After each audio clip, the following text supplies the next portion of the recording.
श्री विष्णुरूपाय नमः शिवाय शिवाय गुरवे नमः। ओम नमः शंभुगाय नारायणं नमस्कृत्य नरं चैव नरोत्तमं देवीं सरस्वतीं व्यासं ततो जयमुदीरये। श्रीकृष्ण शरणं मम, श्रीकृष्ण शरणं मम, श्रीकृष्ण शरणं मम। महादेव महादेव महादेव। శ్రీమదాంధ్ర మహాభారత ప్రవచన మహాయజ్ఞంగా 591వ రోజు ప్రవచనం. శ్రీమదాంధ్ర మహాభారతంలోని 13వ పర్వము శాంతి సప్తకములోని చతుర్థ పర్వమైనటువంటి శాంతి సప్తకములోని చతుర్థ ఆశ్వాసం, శాంతి సప్తకంలోని ద్వితీయ పర్వమైన చతుర్థ ఆశ్వాసం ఆనుశాసక పర్వంలో చతుర్థ ఆశ్వాసం పేజీ నంబర్ 589 325వ పద్యం. ఒక పురుగు ప్రాణభీతితో పారిపోతుంటే వ్యాసుడు ఆపాడు. ఏమైందమ్మా చూసావా ఆ శకటములు వాళ్ళ అరుపులు ప్రాణభీతితో పారిపోతుంది అంటే వ్యాసుడు అన్నాడు, యమానికి ఇంద్రియ సుఖాలు లేవు, ఏముంది నువ్వు బతికి ఏం సాధిస్తావు, హాయిగా చచ్చిపోవచ్చు కదా. ఆయన నువ్వు ఏదో నాన్ను తెలుసుకోవాలని అడిగావు తప్పితే నీకు తెలియదు ఆ పురుగులకు ఇంద్రియ సుఖాలు ఉంటాయి. మా లెవెల్లో ఉండాల్సిన సుఖాలు మాకు ఉంటాయి. పైగా అదేముంది, బతుకు పరమ సుఖం, సావు పరమ దుఃఖం అంటూ నేనెవరినో తెలుసా వ్యాసదేవ, నేను గత జన్మలో అంటూ తన గురించి చెప్పుకొని ప్రారంభించినప్పుడు గత జన్మలో తను ఎవరో చెప్తాను చెప్పవచ్చు. ఆచారహీనత, నేను ఒక శూద్రుడు, బాగా ధనవంతుడు. ఆచారహీనత, ఆచారాలు ఇవి పాటించేవాళ్ళు. అతి లోభము, పరమలోభినై ఉన్న అన్యధనాపేక్ష, ఇతరుల ధనస్సుని ఎప్పుడు కోరుకుంటుంది. అవి నాకు రావాలి, అవి నాకు రావాలి. క్రూరత, ఎదటి వాళ్ళ పట్ల చాలా క్రూరత. అవినయం, చదవలేదు ఏంటండి, ఎవరి పట్ల అవినయం లేదు. మొదలైన దుర్గుణంబులకు ఎల్లను నిలవై అవన్నిటికీ నేను స్థానమై ఉన్నా. ఆ దుర్గుణాలన్నీ ఉన్నాయి నాలో. అయితే మాతకు అధిక భక్తి ప్రీతినెప్పుడు వనరించు. అది మాతకు అధిక భక్తి ప్రీతిను. కానీ నాకున్న ఒక మంచి గుణం, ఒక్క మంచి గుణం ఏంటంటే మా అమ్మని చాలా భక్తిగా చూసుకునేవాడు. అమ్మని నేను చాలా భక్తిగా చూసుకున్నాను. సరే, ఆయన దుర్గుణాలు ఉన్నాయి, తత్ఫలంగా పురుగు జన్మ. సుగుణాలు ఉన్నాయి, తత్ఫలంగా వ్యాసదేవుడు అంతటి వాడిని సందర్శించగలరు. కాబట్టి నువ్వు చేసిన మంచి పనుల ఫలితము అనుభవిస్తావు, నువ్వు చేసిన చెడు పనుల ఫలితము కూడా అనుభవిస్తావు. ఇది తత్వం. ఇది మ్యాథమెటిక్స్ లో ఈక్వేషన్స్ కాదు. నువ్వు ఒక 2 చెడ్డ పనులు చేసి 2 మంచి పనులు చేసి దీనికి చెల్లు కుదరదు. మంచి పనుల ఫలితము మంచి పనులే, చెడ్డ పనుల ఫలితము చెడ్డ పనులే. చూడండి, ఆ ఫలితాన్ని అనుభవించాడు, ఈ ఫలితాన్ని అనుభవించాడు. వ్యాసదేవుడు అంతటి వాడితో ఈయన మాట్లాడగలిగాడు. అంతేకాదు ఈయనకి పూర్వజన్మ స్మృతి కూడా ఉంది. మహాపురుషుల సందర్శనం ఎన్నో జన్మల పుణ్యఫలం. అది ఆ బ్రాహ్మణ మాతృడు బ్రాహ్మణ మాత్రుడు అతిథి ఒక్కరుడు ఒకప్పుడు అరుగుదించిన అతనిని పూజించి అతనిని పోయింది. రెండో మంచిగా ఏంటంటే, ఒక బ్రాహ్మణుడు మా ఇంటికి వచ్చాడు. మా ఇంటికి అతిథిగా వస్తే నేను ఆయనకి ఎంతో చక్కగా అతిథి సేవలు చేశాను. రెండు మంచి గుణాలు: తల్లిని సేవించాను, అతిథిగా వచ్చిన బ్రాహ్మణుణ్ణి సేవించాను. తర్వాత అది కారణముగా జాతి స్మరణం. అందుకని నాకు గత జన్మలో నేను ఏమిటో నాకు తెలుసు. గత జన్మలో నాకు ఎందుకని తెలిసిందే అంటే ఇదిగో దీని మూలంగా. మంచి కర్మము సుఖమునందించుట ఇప్పుడు కానవచ్చు మునీశ్వర. మంచి కర్మం చేస్తే అది మంచి ఫలితం వస్తే ఇగో ఇప్పుడు నీలాంతటి వాడు, వేదవ్యాసుడంతటి వాడిని దర్శించడమే కాదు, మాట్లాడగలరు. ఒక మహానుభావుల దర్శనము, స్పర్శనము, సంభాషణము మీకు అంత తొందరగా లభించవు సుమా. మీకు అంత తొందరగా లభించవు, చాలా కష్టపడాలి. అదే చెప్పారు. నాకు అన్న రెండు గుణాల్లో ఈ మిగతా దుర్గుణాల వల్ల ఇదిగో పురుగు జన్మ వచ్చింది, ఈ సుగుణాల వల్ల ఇదిగో నీలాంటి వాడతాడు.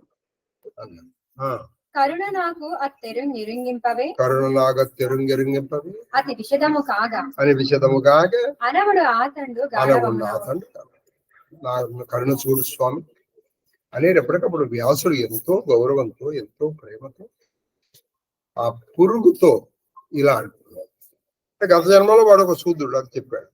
తర్వాత ఆ జంతువును కనుగొని నీవు చెప్పనేలా, నువ్వు ఎందుకమ్మా చెప్పడం నాకు తెలుసు. దుష్కర్మ కోటి వలన కీటంబవట నాకు తెలుసు. నువ్వు అనేక దుష్కర్మాలు చేశావు. చెప్పాడుగా, ఆయనే చెప్పుకున్నాడుగా, తనకు అవినయం ఉందని, లోభత్వం ఉందని, క్రూరత ఉందని. వీటన్నిటి వల్ల ఇదిగో నాకు నీ కీటత్వం వచ్చింది. నాకు తెలిసింది ఆ విషయం. భవదాచరంబుల సత్కర్మములు అలాగే నువ్వు చేసిన మంచి పనులు కూడా నేను గమనించాను అన్నాడు వ్యాసదేవుడు. ఆ మేలునకు సంతోషించి కాదే. కాబట్టి నువ్వు చేసిన మంచి పనులకి నేను సంతోషించడం వల్లే నీతో నేను మాట్లాడుతున్నాను, చూసారా. అందుకని ప్రయత్న పూర్వకంగా మంచి పనులు చేస్తే దాని ఫలితం మనకు వస్తుంది. మహాపురుషుడితో, వ్యాసదేవుడు అంతటి వాడితో నీకు మాట్లాడే అవకాశం వస్తుంది.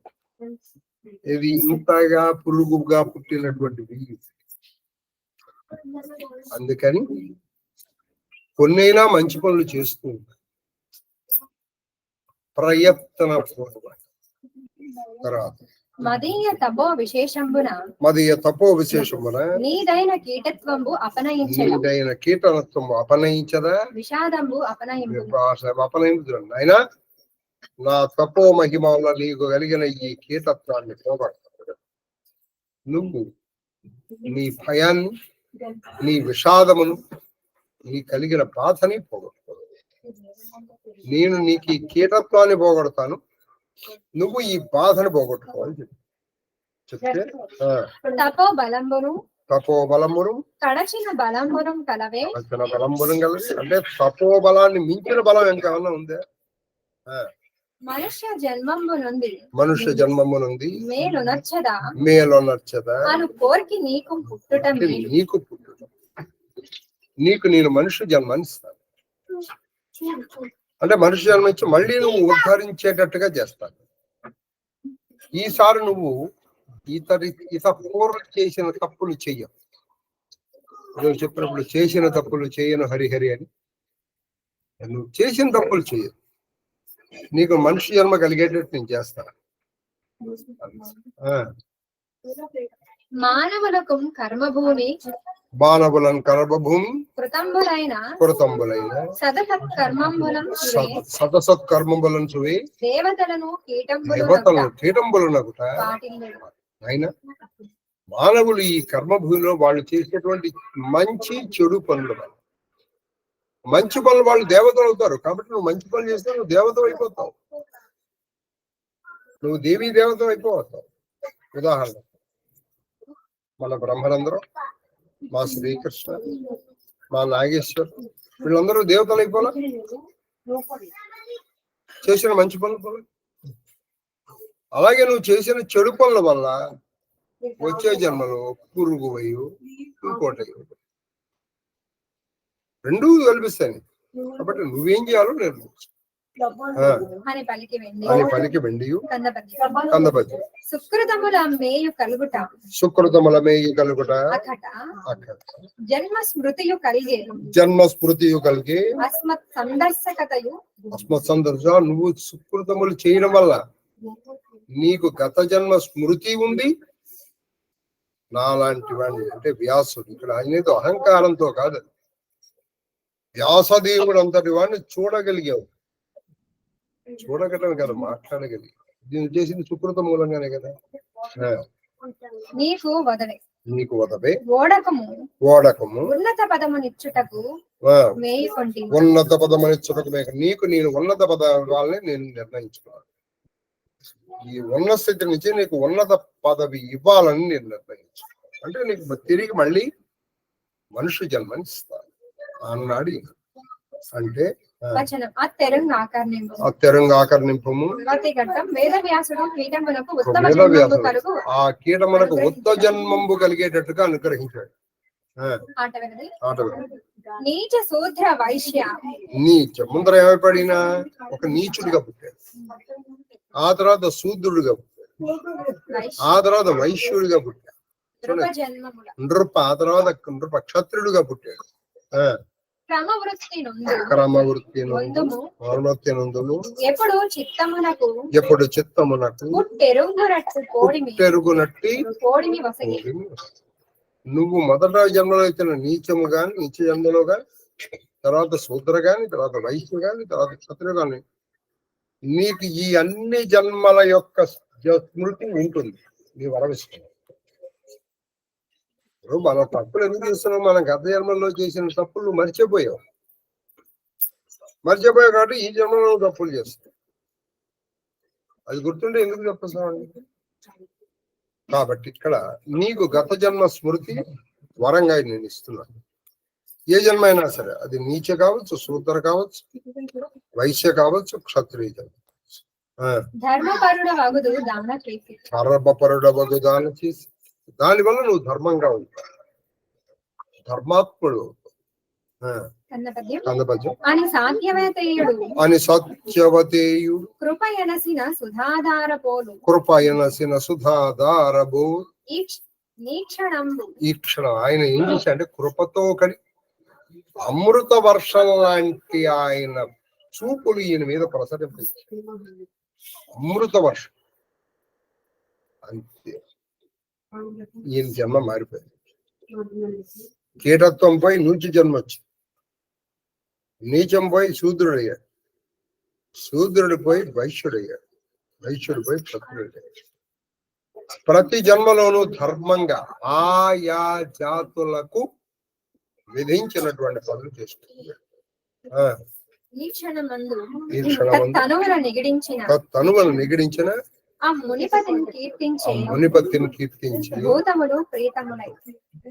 చివరికి అన్ని వెళ్ళిపోయిన తర్వాత ఇలా అతను గొప్పవాడు అయిపోయాడు. అన్ని భూతములు కూడా, పంచభూతములు కావచ్చు, మిగతా జీవరాశులు కావచ్చు, ఆ వ్యాసదేవుణ్ణి కీర్తించి తర్వాత ఆ కీటమును భక్తిని మ్రొక్కి శిరంబతని పాదముల మోపి చాలా భక్తి తన శిరస్సు ఆయన పాదానికి తగిలేటట్టుగా నమస్కారం చేస్తాం. మనం బెక్కుడు ప్రమోదమున కడు చొక్కగా తదనంతరంబు రాజ జన్మలో కూడా అలాగే వెళ్ళాడు, చక్కగా ఆయన పాదాలకి దేవుడు నమస్కారం. తర్వాత ఈయన వెళ్ళిపోయాడు, ప్రాణాలు వదిలేసింది ఆ కీటకం. ఇప్పుడు ఈ కీటకం ఏం జరుగుతుంది? నీచంగా తర్వాత ఇంకా రాదు. ఇక జన్మలు ఎత్తబోతున్నాడు ఈయన. నీ జన్మలు ఎత్తబోతున్నాడు. నీచం నుంచి శూద్ర నుంచి వైశ్యుడు, వైశ్యుడి నుంచి రాజు ఎత్తబోతున్నాడు. ఎవరు? ఈ కీటకంలో ఉన్నవాడు. వచనం కారుణికత్వ దుర్యుండగు పారాశర్యుండు అట్లా అవలీల మేలు. కారుణ్యానికి కేర్ ఆఫ్ అడ్రస్ అయినటువంటి ఆ సత్యవతి కొడుకు అయినటువంటి వ్యాసదేవు ఆయన్ని ఇలా మేలు నచ్చి ఆయనకి మేలు చేసి కీటమును కృతార్థనం చేసి మహానుభావుని నిర్దేశించిన తరంగున జనించు అనేక పుణ్యంబులు ఆచరించు నృపజన్మంబున పూజ్యంబైన రాజ్యంబు పొంది ఆయన అటువంటి ఆ కీటత్వాన్ని అనుగ్రహించి ఆయన వెళ్ళిపోయారు. ఈయనకు ఆ కీటోత్సవం కూడా వ్యాసదేవుణ్ణి కీర్తిస్తూ ఆ వ్యాసదేవుడు చెప్పిన విధంగానే ఆ కీటత్వాన్ని జన్మను వదిలేసి మళ్ళీ నీచ జన్మలో మానవుడు. నీచ అంటే ఇక్కడ మీరు బాగుంటే మనం ఇప్పుడు ప్రస్తుతం నీచుడు దుష్టుడు అని మాటలు పెడతాం. దుష్టుడు కాదు, దాన్ని పంచముడు అంటారు. జాతులు 4, 5వ వాడు అనమాట. వాడు పంచుడు, కడజాతి వాడు. ఆ తర్వాత శూద్రుడిగా పుట్టాడు, ఆ తర్వాత వైశ్యుడిగా, ఆ తర్వాత ఈయన రాజుగా పుట్టాడు. ప్రతి జన్మలోనూ ఈయన ధర్మములు చేస్తున్నాడు. ప్రతి జన్మలోనూ ధర్మాచరణ చేస్తూనే ఉంటాడు.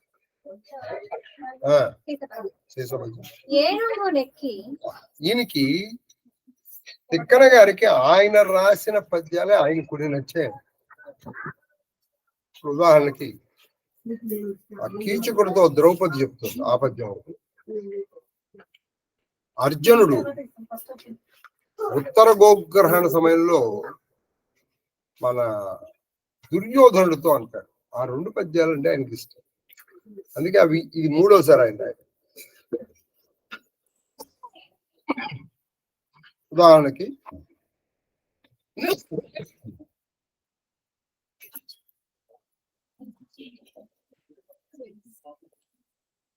మన కీచకుడితో ద్రౌపది అంటుంది, దుర్వారోద్యమ బాహు విక్రమణ శాస్త్రోక ప్రతాప స్ఫురత్కర్వాంత ప్రతివీర నిర్బథన విద్యాపార గుల్మత్పతు గీర్వాణాకృతి రేవురిప్పు దోర్లీలన్ వ్యసన్కి గంధర్వుల్ మానము ప్రాణమున్ కొనుట తథ్యం బెంబెయుండ కీచక. నిజంగా చాలా గొప్ప పద్యం. ఆ పద్య విశేషాలు మీకు విరాట పర్వంలో చెప్పేటప్పుడు నేను చెప్తాను, మీకు గుర్తుంది. అలాగే అర్జునుడు దుర్యోధనుని చూసి పారిపోతుంటే ఈయన పిలుస్తాడు. ఏనుంగు నెక్కి పెక్కేనుంగులు ఇరుగడలా పురవీధుల గ్రాలగలరే. యాజ్ ఇట్ ఈజ్ గా రాశారు. అతి మనోహరలకు చతురాంగనలతోడ సంగతి వేట్కలు సలుపగలరి. కర్పూర చందన కలితంబులింపు సొంపార భోగింపగలరి.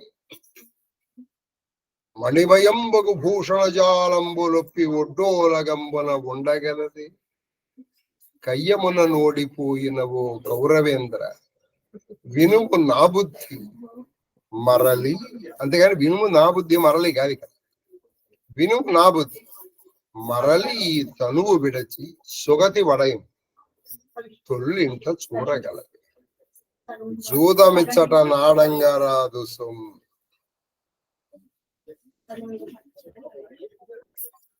అదే పద్యాన్ని ఎత్తుకున్నాడు. ఈయన రాజుగా వస్తున్నాడు కదా. ఈ రాజుగా ఈయన ఎక్కడికి వస్తున్నాడు? ఆ వ్యాసదేవుడి దగ్గరకు వస్తున్నాడు. ఎవరు రాజు అయింది? ఎవరు? కీటకం. అది మాత్రం మీరు మర్చిపోకూడదు. ఈ కీటకం ఇప్పుడు రాజు అయ్యాడు, మహారాజు అయ్యాడు. మహారాజు అయిన ఈ కీటకం మళ్ళీ అదంతా అన్ని జన్మలోని గుర్తుంటుంది. గుర్తుండి ఈయన వస్తున్నాడు. వస్తుంటే ఏమన్నారంటే ఏనుంగు నెక్కి పెక్కేనుంగులిరుగడవరా తురగంబులు రమణముప్ప. ఒక ఏనుగు మీద ఈయన ఎక్కాడు. అటువైపు ఇటువైపు ఈయనకి ఎస్కార్ట్ గా 2 ఏనుగులు ఉన్నాయి. అలాగే తురగములు కూడా ఉన్నాయి ఎస్కార్ట్ గా. అవి చాలా ఆనందంగా రమణీయంగా ఉంది. గొడుగులు పడగలు ముడివడ గాయక వంది పాటంబులు గొడుగులు అంటే వీళ్ళు పట్టిన ఛత్రాలు, అటు పడగలు అంటే జెండాలు. ఈ 2 ఒకదానితో ఒకటి ముడిపడిపోతున్నాయి. ఈ రాజుకి ఛత్రం పెట్టారు. ఆ రాజు వెనకాల వచ్చినటువంటి వాళ్ళకు కూడా కొన్ని ఛత్రాలు ఉన్నాయి, వాళ్ళకు కూడా జెండాలు ఉన్నాయి. అది ఒకదానితో ఒకటి ముడిపడిపోతుంది. అంతేకాకుండా ఈ రాజుగారిని కీర్తిస్తూ గాయకులు, వందిమాగధులు వాళ్ళ రవంబులు పెరిగిపోతాయి.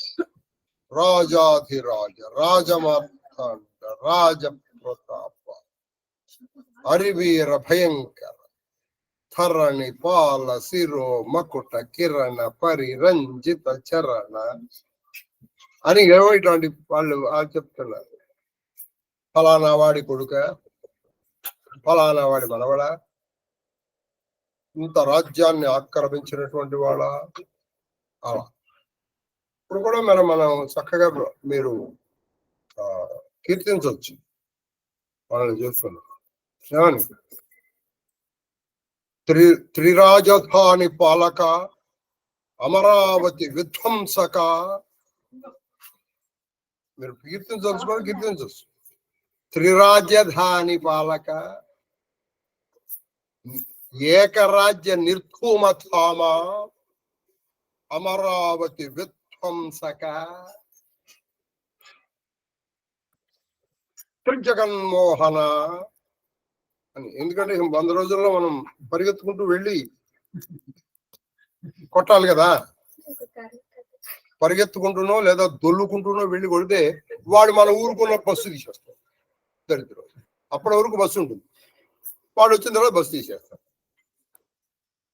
బాగా అది సరే. కాబట్టి అలా ఆ వందిమాగధులు కీర్తిస్తూ ఉండగా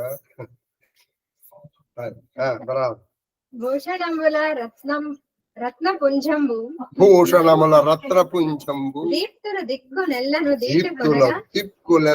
దీటికొనక వాళ్ళు అందరూ ఆ రాజులు, ఈ రాజులకు వచ్చినట్టు వాళ్ళందరూ వేసుకున్నటువంటి ఆభరణాల నుంచి వచ్చేటువంటి కాంతులతో మొత్తము నలుదిక్కుల కళ్ళు మిరుమిట్లు కొలుపుతుంది. అలా సామంతక కవిజన సీమంతిని ముఖ పరివార వైభవ స్ఫురణములు. అక్కడి నుంచి ఈయనతో పాటు ఎవరు వస్తున్నారు?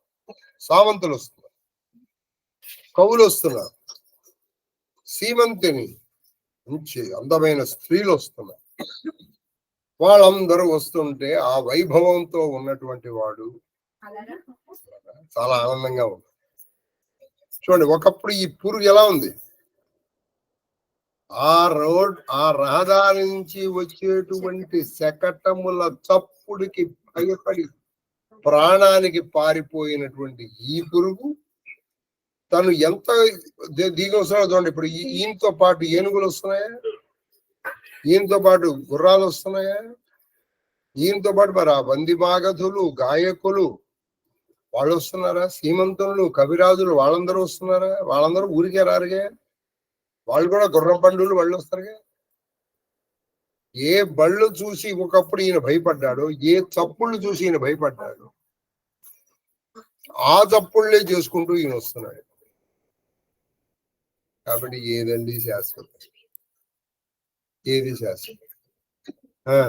దేవపతి ఓలే సాత్యవతేయు ఆశ్రమమునకేతే దేవపతి ఓలి సత్యవతేయు ఆశ్రమమునకు ఏతి. ఆహా, ఇంద్రుడిలాగా వచ్చాడు ఆయన. ఎక్కడికి వచ్చాడు? సాత్యవతేయుడు. ఆయన గుర్తు తను పురుగ్గా ఉన్నప్పుడు ఈ వేదవ్యాసుడి దయ వల్లే మళ్ళీ తిరిగి ఇంత వైభవాన్ని సంపాదించుకోగలిగాడు. అందుకని తిరిగి తన కృతజ్ఞతని చాటింపడం కోసం వచ్చాడు. కృతజ్ఞతను పాడింది వచ్చి తత్పాద కమలమాత్మ ముకుట సంగతము తత్పాద కమలమాత్మ ముకుట సంగతము జాగి మృక్కి కరుణుడాతనెత్తి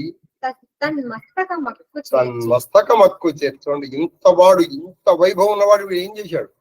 సాత్యవతేయుడి దగ్గరికి వెళ్ళి ఆయన పాద పద్మములకు తన ముకుటము తగిలేటట్టుగా నమస్కారం చేసి సాగి మొక్కి సాష్టాంగం పడిపోయాడు. ఆయన చూడంగా ఆయన చాలా ప్రేమతో ఆయన ఎత్తి హక్కు చేర్చుకుని దగ్గరికి తెచ్చుకుని హత్తుకుని ఆయన సరే నువ్వు ఎంతైనా పాత స్థితిని మర్చిపోకూడదు. ఇప్పుడు ఇంతకి తీసుకొచ్చిన వేదవ్యాసుడు ఒక్క శాపవచనంతో మళ్ళీ ఈయన పురుగు చేయలేడు. కాబట్టి నువ్వు ఎదిగిన కొద్దీ వదగా అప్పుడే నీ నిజమైనటువంటి నాయక లక్షణాలు బయటపడతాయి. తర్వాత వచనం ఇట్లా అత్యాదరంబర సంభావించి శిష్యజనంబు నియోగించి చాలా ప్రేమగా చాలా గౌరవంగా ఆయన్ని గౌరవించి తన శిష్యజనులకు చూపించిన ఆయన తన ఎవడో తెలుసా అని చెప్పి రాజన్య సముచితమగు పూజావిధి ఆచరించి పురుషోత్తమ నీవీ జన్మంబున సన్మునిరాజుకి వెరగగు తపశ్చరణము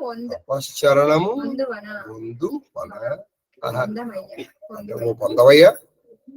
ఓ రాజా, ఈ జన్మలో మునులు ఋషులు కూడా నీ తపస్సు చూసి ఏమి తపస్సురా ఇది అనుకోవాలట. మునులు వాళ్ళు ఎన్నో రకాల తపస్సులు జపాలు చేసిన వాళ్ళు కూడా నిన్ను కీర్తించాలంటే నువ్వు వాళ్ళకంటే కొంచెం పైతాలు చేస్తే కదా కీర్తించేది. చేసిన నువ్వు నేను చాలా సంతోషించు అని చెప్పి కందపతి.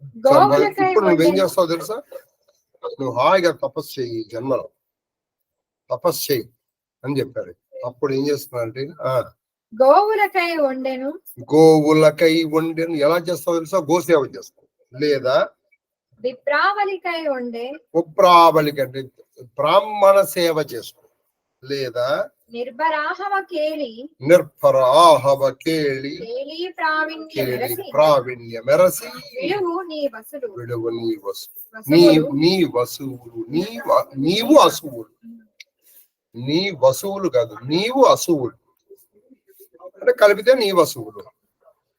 నువ్వు గోసేవ చేస్తూ లేదా బ్రాహ్మణ సేవ చేస్తూ లేదా ఒక భయంకరమైనటువంటి యుద్ధంలో నీ చేస్తూ నీ ప్రాణాలు వదిలే. అప్పుడు నీకు ముక్తి లభిస్తుంది. ఈయన అడిగాడు కదా ధర్మరాజు, చనిపోయినటువంటి వాళ్ళకి ఏ గతి పడుతున్నాడు? అదిగో నాయన ఏం మైలేదు. కాబట్టి నువ్వు గోసేవ చేస్తూ గాని బ్రాహ్మణ సేవ చేస్తూ గాని యుద్ధంలో చనిపోతే గాని నీకు ముక్తి సులభము. తర్వాత దాని అధిక నిర్మలత. కాబట్టి నీకు ఇప్పుడే నువ్వు నిర్మలుడు అయ్యావు, కానీ ఇంకా నిర్మలుడు అయిపోతావు. ఇట్లు నిష్కల్మషత్వము నిష్కల్మషం అంటే కల్మషములు అంటే పాపాలు పోయినాయి. ఇప్పుడు పాపాలు పోతే ధరణీసుర జనన హరణీసుర జనన మహిమ దొరకును మహిమ దొరకు. అప్పుడు నీకేం జరుగుతుందంటే నువ్వు ఇలా చనిపోతే నీకు ముక్తి రాదు, బ్రాహ్మణ జన్మ వస్తుంది. చూసారా బ్రాహ్మణ జన్మ ఎంత గొప్పదో. అది వచ్చిన తర్వాత కూడా బ్రాహ్మణుడిగా బతకపోతే ఎందుకండి? నీకని విధించి దుర్దాంతరిపు స్ఫురణ హరణ పరిణతు నరపతి ఆయన ఎటువంటి వాడు? దుర్దాంత రిపు స్ఫురణ హరణ అంటే వాళ్ళని భరించలేని అనత శక్యము కాని శత్రువుల యొక్క ప్రతాపాన్ని అపహరించేటువంటి వాడా ఈయన. అసలు వాళ్ళ శక్తిని ఎవరు తక్కువ చేయలేరు. అటువంటి వాళ్ళ శక్తిని అపహరించేటువంటి వాడ నరపతి అక్కడ ఉన్నటువంటి ముని జనాలందరూ ఈయన్ని స్తుతిస్తూ ఉండగా ఈయన నరపతికి వెళ్ళాయన నువ్వు నీ ప్రాణాలని వదిలేసి ఎలా వదులుతావు? అయితే గోసేవలో లేదా బ్రాహ్మణ సేవలో లేదా యుద్ధం, అప్పుడు నీకు బ్రాహ్మణ జన్మ వస్తుంది, అప్పుడు తపస్సు అన్నారు. తర్వాత అతడు ఆనంద సంభరితాత్ముడగుచు అంతరగుడగుచు దండ ప్రమాణంబులు ఆచరించి అరిగి ఆ ముని చెప్పినట్లు చేసి భూమిసుర జన్మ లాభంబు పొంది ఆయన అలాగే చేశాడు. చాలా సంతోషించాడు. ఆ వ్యాసదేవుడు చేసినట్టు గోసేవ బ్రాహ్మణ సేవ చేస్తూ ఒక భయంకరమైన ధర్మయుద్ధంలో గుర్తుపెట్టుకోండి, ఒక భయంకరమైనటువంటి ధర్మయుద్ధంలో తన ప్రాణాలని వదిలేసి, ఒక భయంకరమైన ధర్మయుద్ధంలో ప్రాణాలని వదిలేసి ఆయన మళ్ళీ జన్మలో బ్రాహ్మణుడుగా పుట్టాడు. తర్వాత ఈ విధమున సద్విజుండై మంచి ద్విజుడై, మీకు అలాగే మాట చెప్పాను. సద్విజుడు గొప్ప ద్విజుడు అనొచ్చు, గొప్ప బ్రాహ్మణుడు అనకూడదు. గొప్ప బ్రాహ్మణుడు అంటే తిట్లు. వాడు మంచి బ్రాహ్మణుడు అంటే వాడికి అసలు బ్రాహ్మణ లక్షణాలు లేవని. మనకి భాష రాని వాడితో మనం వాడుకోవచ్చు. మీకేంటంటే మంచి బ్రాహ్మణుడు అనకూడదు. అంటే బ్రాహ్మణ లక్షణాలు లేని బ్రాహ్మణుడురా నువ్వు అని చెప్పడం. అదే సద్విజుడు అనొచ్చు. తర్వాత ద్విజుడు చెప్పే కదా చాలాసార్లు చెప్పాను. ద్విజుడు అంటే 2 జన్మలు. ఒకటి నీకు జన్మత ఒకటి, రెండోది ఇగో ఈ వేసినప్పుడు. ఎందుకంటే అలాగే పక్షులకు కూడా ద్విజులు అని పేరుంది. ఎందుకని? పక్షి మొదట గుడ్డుగా పుడుతుంది, తర్వాత పిల్లవుతుంది. అలాగే బ్రాహ్మణుడు కూడా 2 జన్మలు. ఒకటి మొదట తల్లి దగ్గర నుంచి, తర్వాత తండ్రి దగ్గర నుంచి.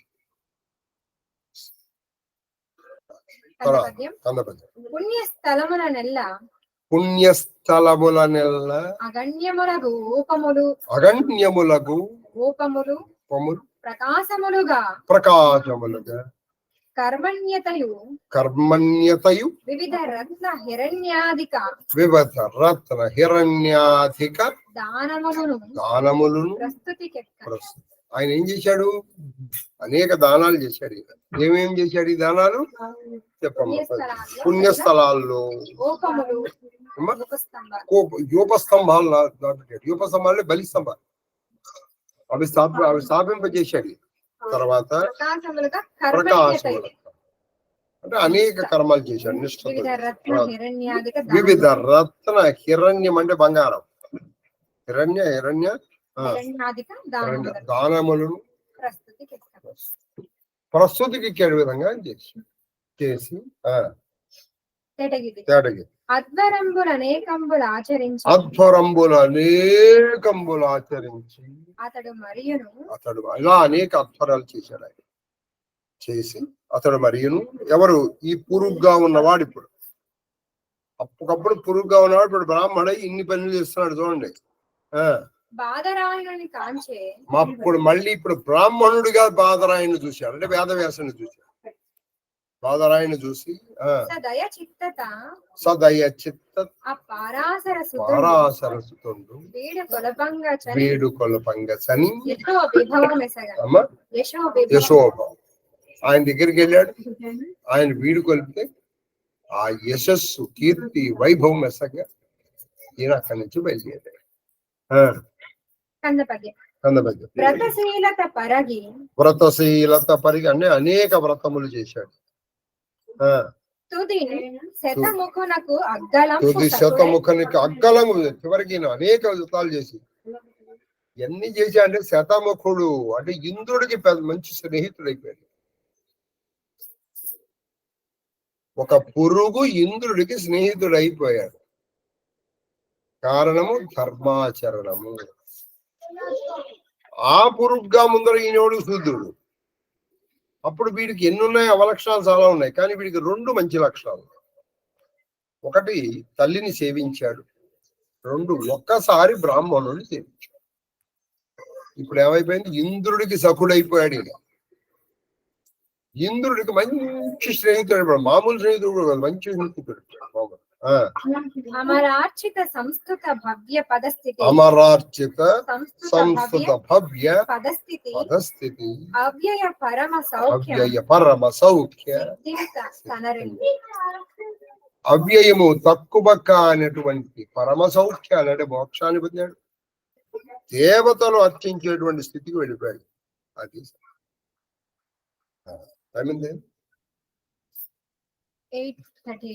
ఒకసారి కొంచెం అడిగి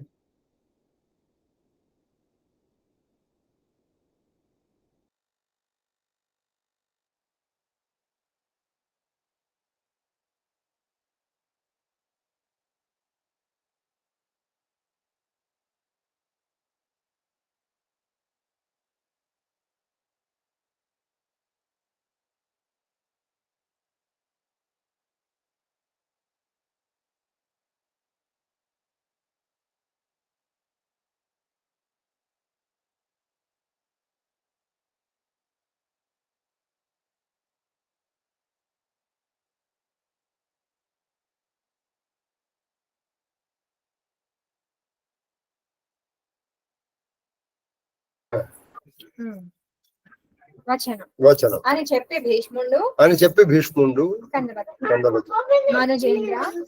మనుజేంద్ర కురుక్షేత్రంబున అద్భుత ఘోర సమరమున తనువుల తొరగిన నృపులకు అనంత సుఖగతుల కలుగుట అనుమానంది. ఆయన ఆ ధర్మక్షేత్రమైనటువంటి కురుక్షేత్రంలో ఆ విధంగా ప్రాణాలు పోగొట్టుకున్నటువంటి వాళ్ళకి అనంతమైనటువంటి అంతులేనటువంటి సుఖము, శాంతులకు నెలవైనటువంటి స్వర్గము, ఊర్ధ్వలోకాలు కలుగుతాయంటే అనుమానం, సంశయము లేదు, సందేహము లేదు. వాళ్ళకి ఖచ్చితంగా కలుగుతాయి. నువ్వేం కంగారు పడాలి. వాళ్ళు ఇప్పుడు హాయిగా అనుకుంటారు, చచ్చిపోయి బాగుతున్నారు. ఇక్కడ ఉంటే ఏమిటి, అన్ని దుఃఖాలేగా. ఎందుకని జన్మ దుఃఖం, జాయా దుఃఖం, జరా దుఃఖం.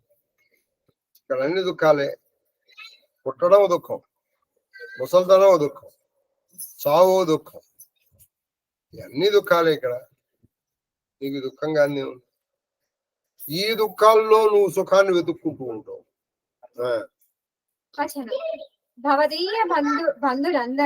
భవదీయ బంధులందరూ ఊర్ధ్వలోక ప్రాప్తులు. నాయన మీ బంధువులందరూ, అది కౌరవుల, పాండవుల అందరూ కూడా చక్కటి ఊర్ధ్వలోకాన్ని పొందారు.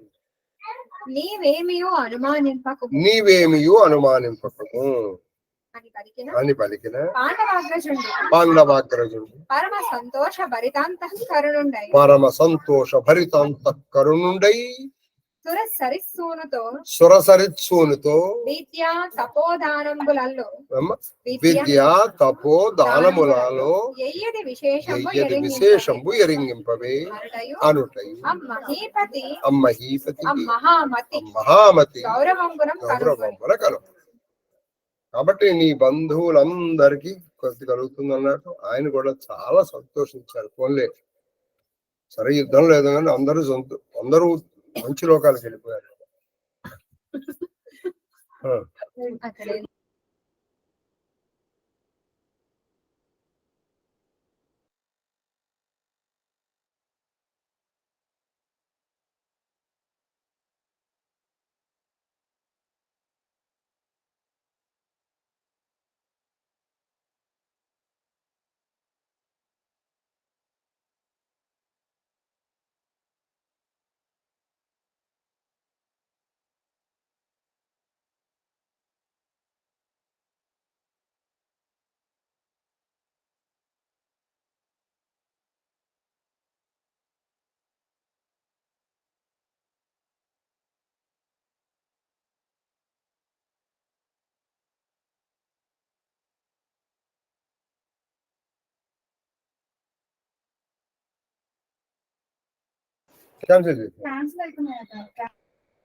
వ్యాస మైత్రేయ పుణ్య సంవాదము అనగా ఆయన ఈయన ఒక ప్రశ్న అడిగాడు, బాగుంటుంది.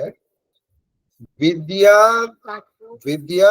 తపో దానం అంటే విద్య మంచిదా, తపస్సు మంచిదా, దానం మంచిదా? విద్య అంటే ఏమిటంటే చక్కగా వేదములు వేదాంగములు నేర్చుకోవాలి. తపస్సు అంటే ఏదన్నా ఒక మంత్రం తీసుకొని అలా చేసుకోవాలి. ఇక మిగతా నీకు దానితో సంబంధం. తర్వాత రెండోది ఏంటి? దానం. ఈ మూడిట్లో ఏది మంచిది తాతయ్య అడిగితే అప్పుడు ఆయన ఏమన్నారు? అప్పుడు ఆయన అనగా వ్యాస మైత్రేయ పుణ్య సంవాదమనగా వినిన నీ ప్రశ్నమునకది విశదమైన ఆయన నువ్వు ప్రశ్నేసి కదా నీకు మాట చెప్తాను. ఒకప్పుడు వ్యాసుడు మైత్రేయుడు వీళ్ళిద్దరూ మాట్లాడుకున్నారు. ఆ మాటలు కనుక ఆ సంభాషణ కనుక నువ్వు విన్నావే అనుకో, నువ్వు అడిగిన ప్రశ్నకి సమాధానం వస్తుంది. ఇది ఎలా వస్తుంది? చాలా తేట తెల్లమైన సమాధానం వస్తుంది. ఉత్తరం బగున్ ఏకాగ్ర చిత్త వృత్తి. చాలా ఏకాగ్ర చిత్తంతో వినాలి సుమా. ఇది నువ్వు ఇది జాగ్రత్తగానే వింటున్నావు, కానీ ఇది ఇంకా జాగ్రత్తగా వినవలసిన విషయం. విద్య అంటే వేదములు చదువుకోవటము, వేదాంగములు చదువుకోవటము, వివిధ తర్క శాస్త్ర న్యాయ మీమాంస ఆదులు చదువుకోవటము, ఇది విద్య. గురువు దగ్గర నుంచి ఏదైనా మంత్రము సాంగోపాంగముగా నేర్చుకొని దాన్ని చేయటం, లేదు దానం చేసుకోండి. ఈ మూడిట్లో ఏది అని కదా నువ్వు అన్నది. ఇప్పుడు నేను ఒక ప్రశ్న చెప్తాను, వినండి. నీవు అని పలికి ఇట్లా ఇలా అంటున్నారు. వ్యాస మైత్రేయ సంవాదము భీష్ముడు ధర్మరాజులకు చెప్పుట. ఇది చెప్పమ్మా. శేషపద్యం.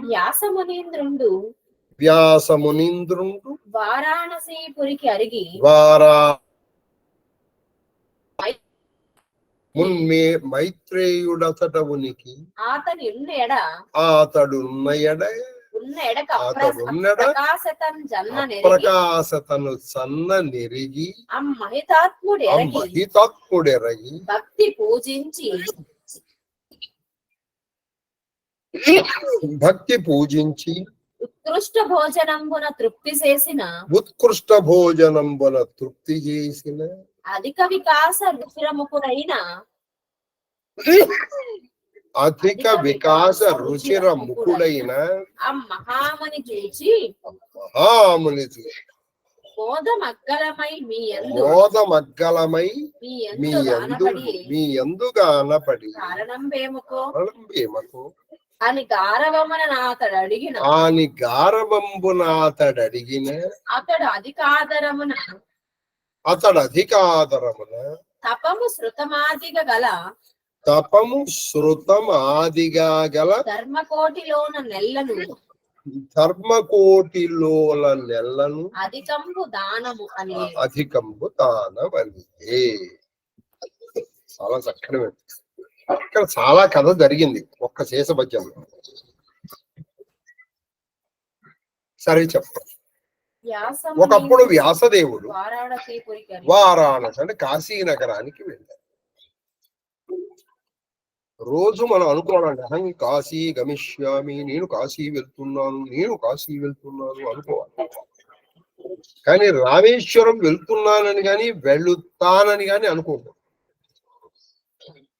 నువ్వు కాశీ వెళ్తున్నాను అంటే నువ్వు కాశీ వెళ్ళిన పుణ్యం నీకేస్తారు. రామేశ్వరం వెళుతున్నాను అని ఏ పరిస్థితుల్లో నువ్వు వెళ్ళకపోతే వెంటనే ఆ పాపం నీకు వేస్తారు. ఆ క్షేత్ర మహిమ అనుకోడు.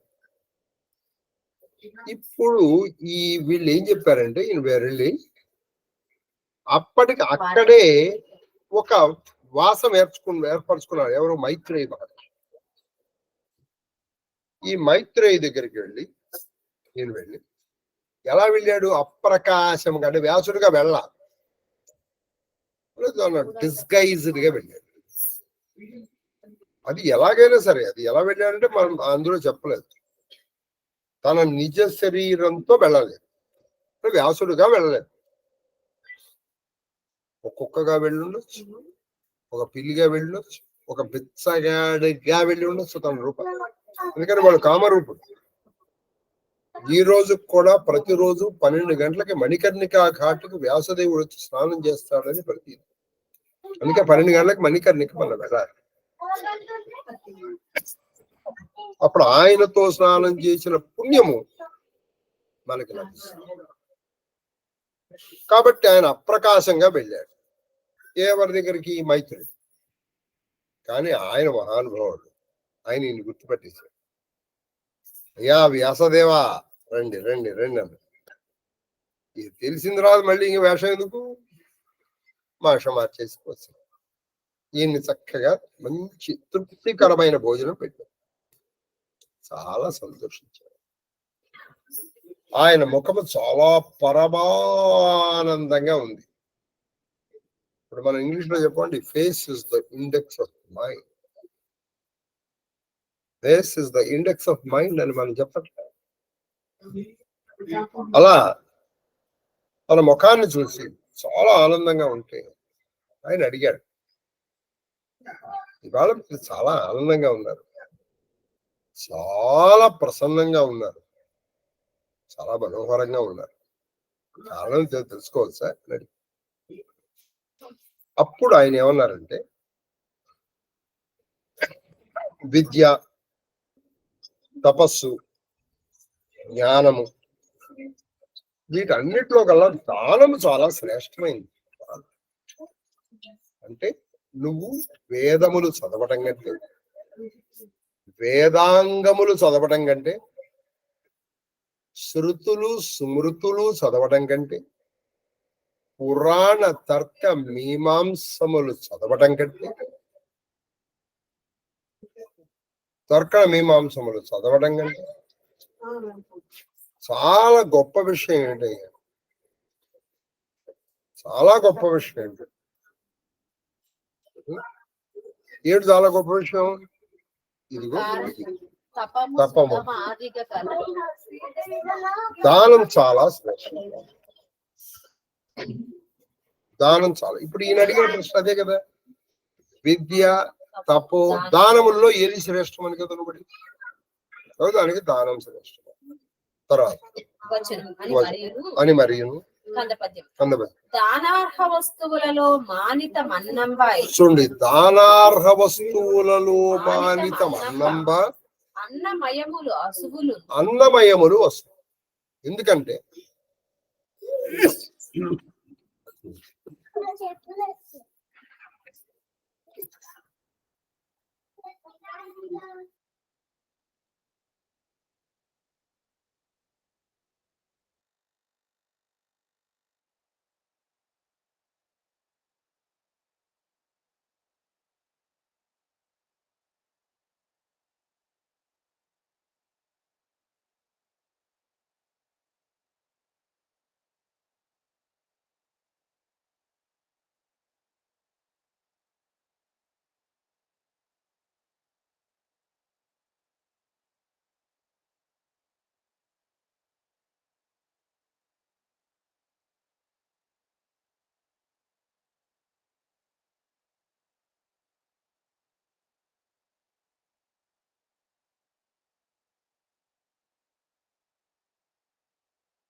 దానార్హ వస్తువులలో మానితం అన్నం.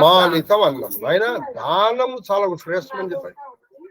అయితే ఈ అన్ని దానాల్లో కల్లా పరమ శ్రేష్టమైంది ఏమిటయ్యే దానము అర్హమైన వస్తుంది అన్నము శ్రేష్టం. అందుకే నా అన్నోదక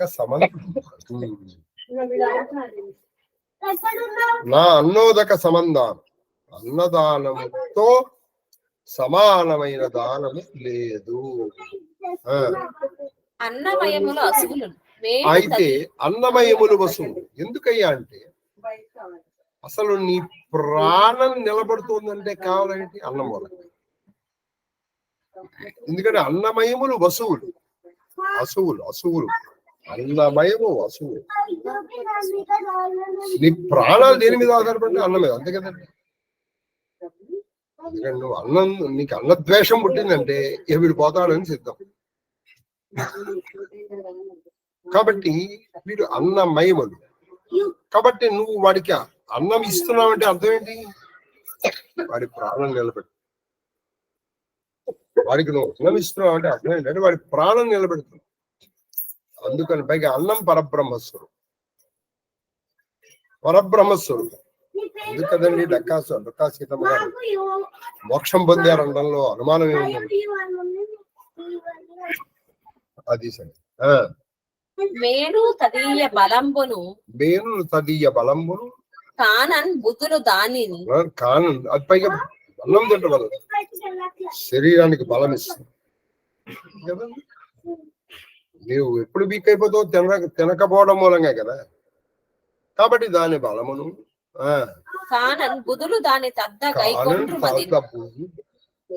కాబట్టి బుధులు పండితులు అనేవాళ్ళు దీన్ని, ఈ దానాన్ని, అన్నదానాన్ని పరమశ్రేష్టంగా భావిస్తారు.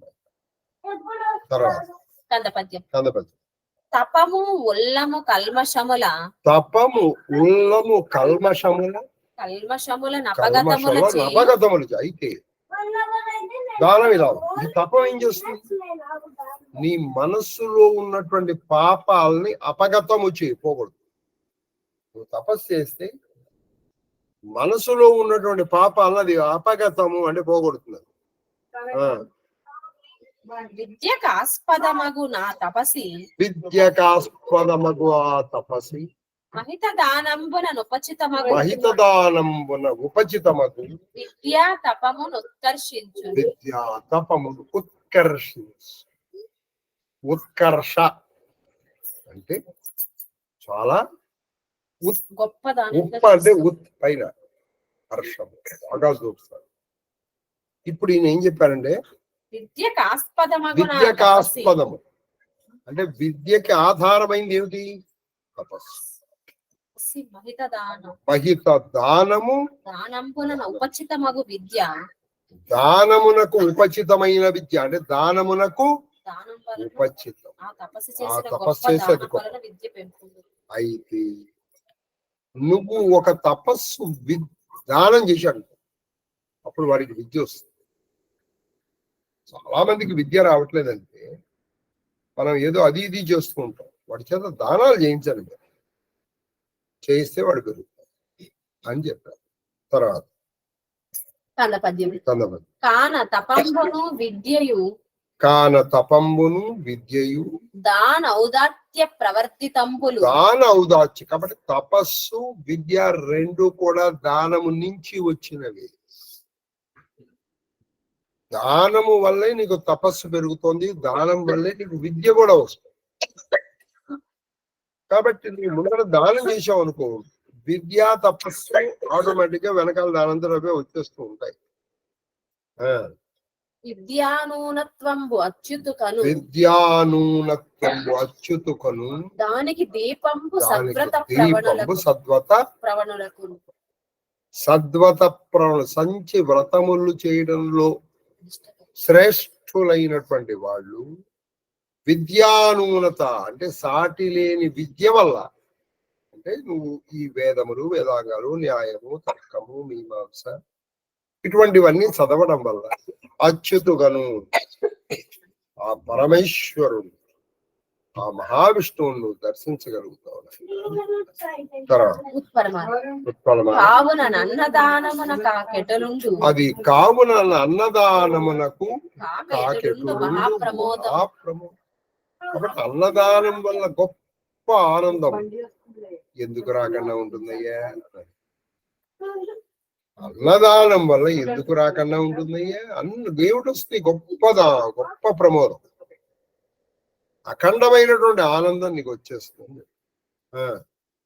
మహాప్రమోదం అత్యావిలచిత్తుడైనను. మహాప్రమోదం విలచిత్తుడైనను. మహాప్రమోద అత్యావిల చిత్తుడైనను అంటే మహాప్రమోదం వాడికి వస్తుంది. ఎలా ఉంటుంది? అత్యావిల చిత్తుడైన. అత్యావిల అతి ప్లస్ అతి అవల మలినమైన చిత్తము కలిగిన వాడికి కూడా గొప్ప ఆనందాన్ని ఇస్తుంది. ఏమిటి? దానము. కాబట్టి నీకు మలినమైన చిత్తం ఉన్నా నీకు దానం చేసే గుణం ఒకటి ఉంటే ఎప్పటికో అప్పటికి నువ్వు తరించిపోతావు.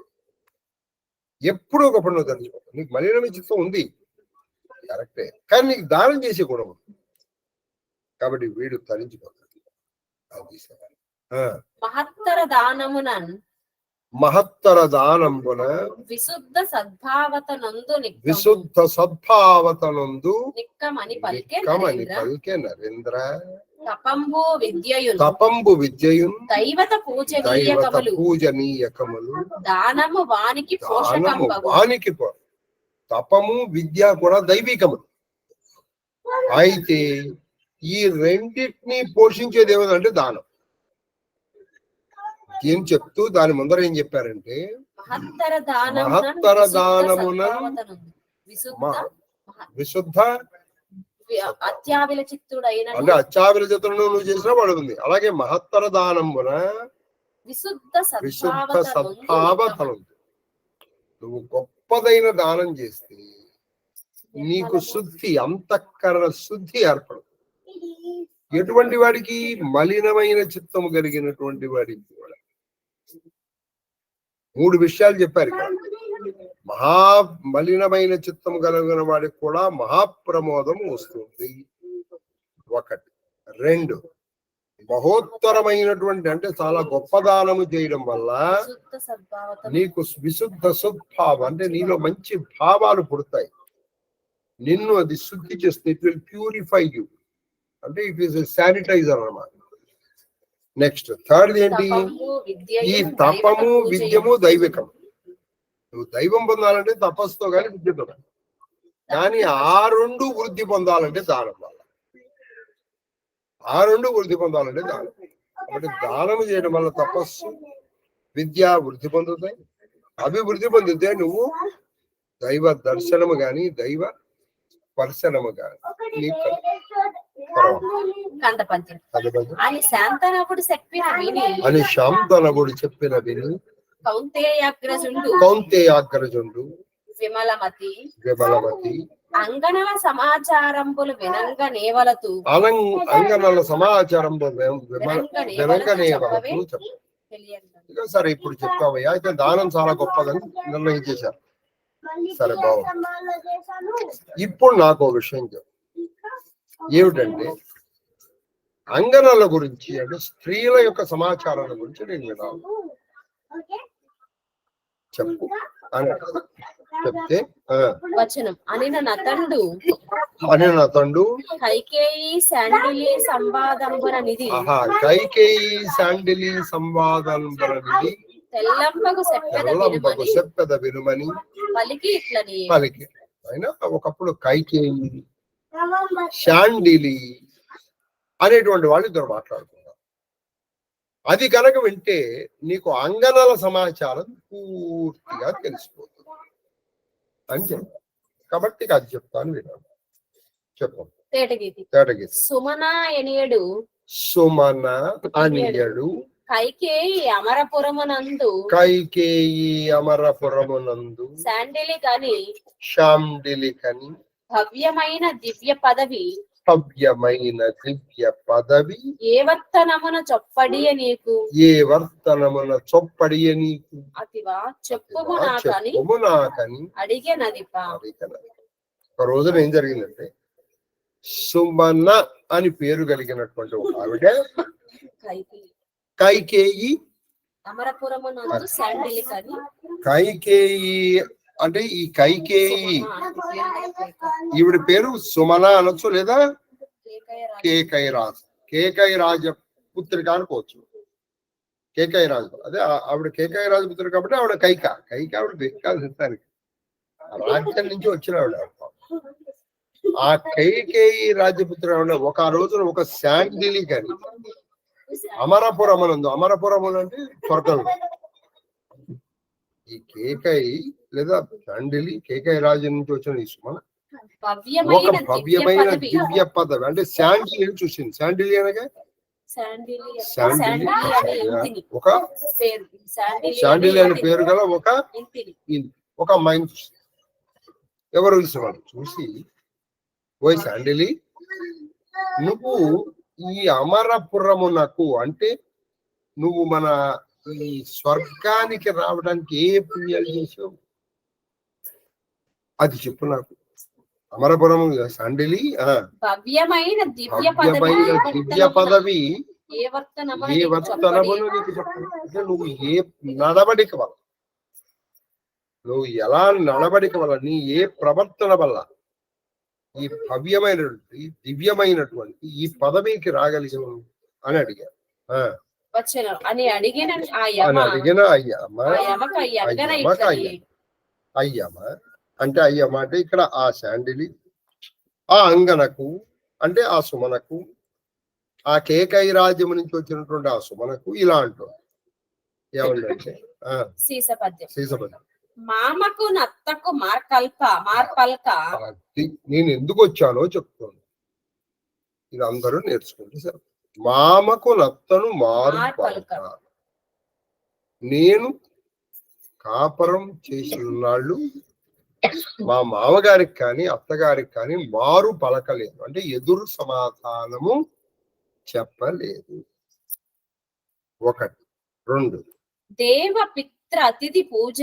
దేవపిత్ర అతిథి పూజనములందు నేను అలసిపోలేదు. ఎప్పుడు మా ఇంట్లో దేవతార్చన చేయటానికి కానీ మా ఇంట్లో పితృ పూజలు చేయటానికి కానీ లేదా అతిథి పూజలు చేయటానికి మీకు మెంటల్ అండి ఏమిటి ఇది 24 గంటల దేవుడిని బట్టి కూర్చుంటారు ఏమిటండి అనేది కాదు బాబు.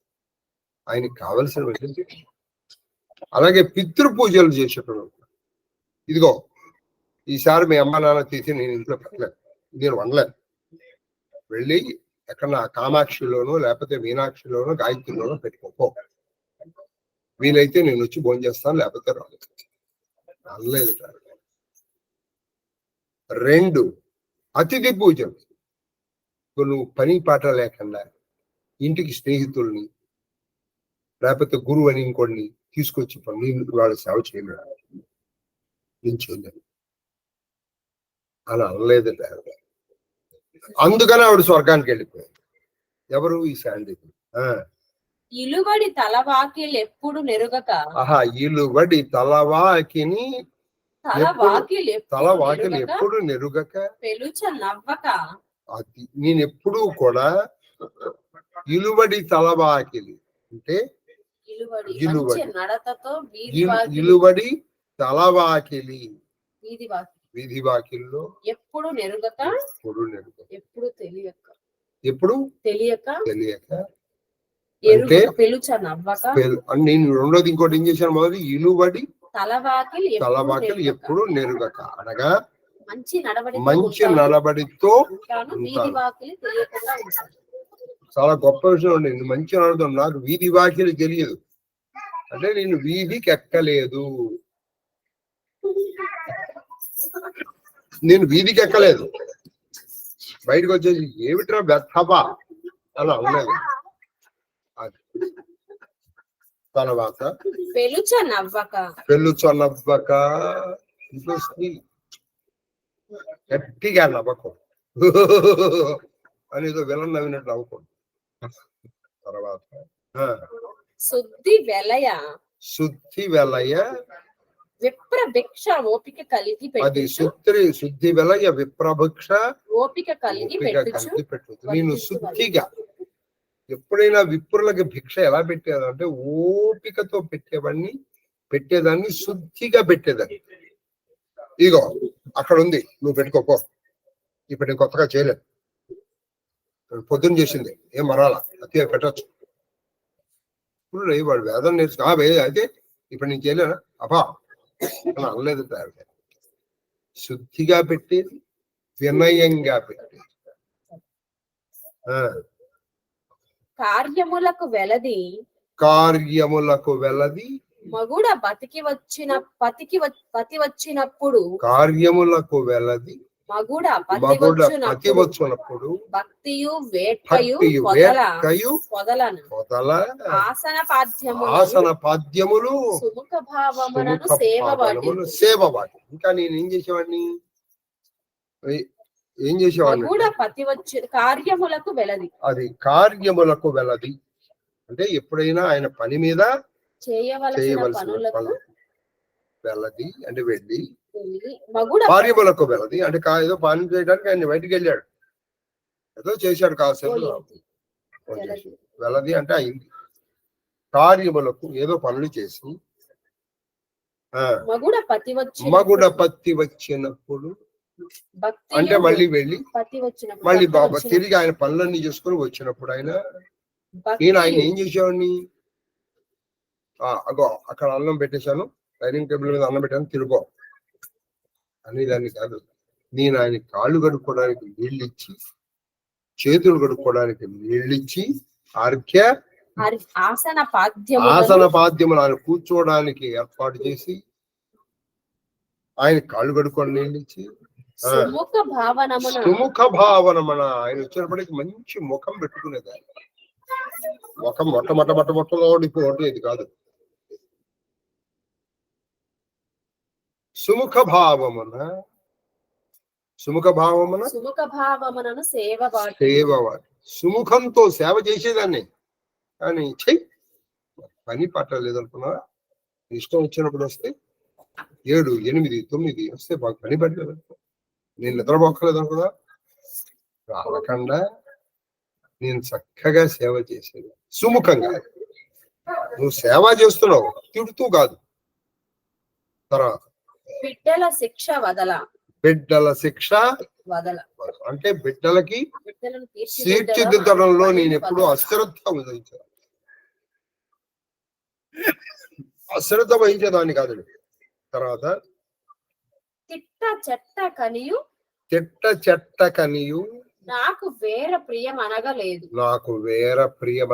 అంటే నాకు తిట్ట చెట్ట అనగా అంటే తిట్టు ఎక్కడైనా చెడుదనము తిట్ట చెట్ట కనియు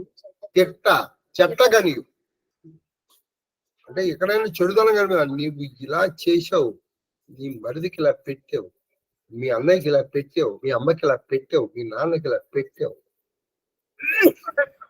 నిజంగానే తప్పే చేశాడు అనుకుందాం, అయినా నేను తిట్టాను. నోరు పారేసుకో. నాకు వేరే ప్రియం అనగలేదు. నాకు వేరే ప్రియం అనగలేదు. పతి మెచ్చు ఆ పంక ఉంది. పతి మెచ్చు వంటకములు, పతి మెచ్చు వంటకములు చవిగా వండు. అది మా ఆయన మెచ్చుకునే విధముగా, ఆయనకి నచ్చే విధముగా వంటలు చేయటము కంటే నాకు ఇష్టమైన పని ఇంకోటి లేదు. నాకు వేరు ప్రియము లేదు, నాకు వేరేది ఇష్టం లేదు, ప్రియం లేదు. మా ఆయన మెచ్చుకునే విధంగా వంటకాలు చేసి పెట్టడమే నాకు. నీకు అన్నిటికంటే ఏది ఇష్టం అంటే ఇదే ఇష్టం. రాదు. చంపకమాల ఎన్నోదమ్మా పద్యం? 358. 9. ఒక్క నిమిషం.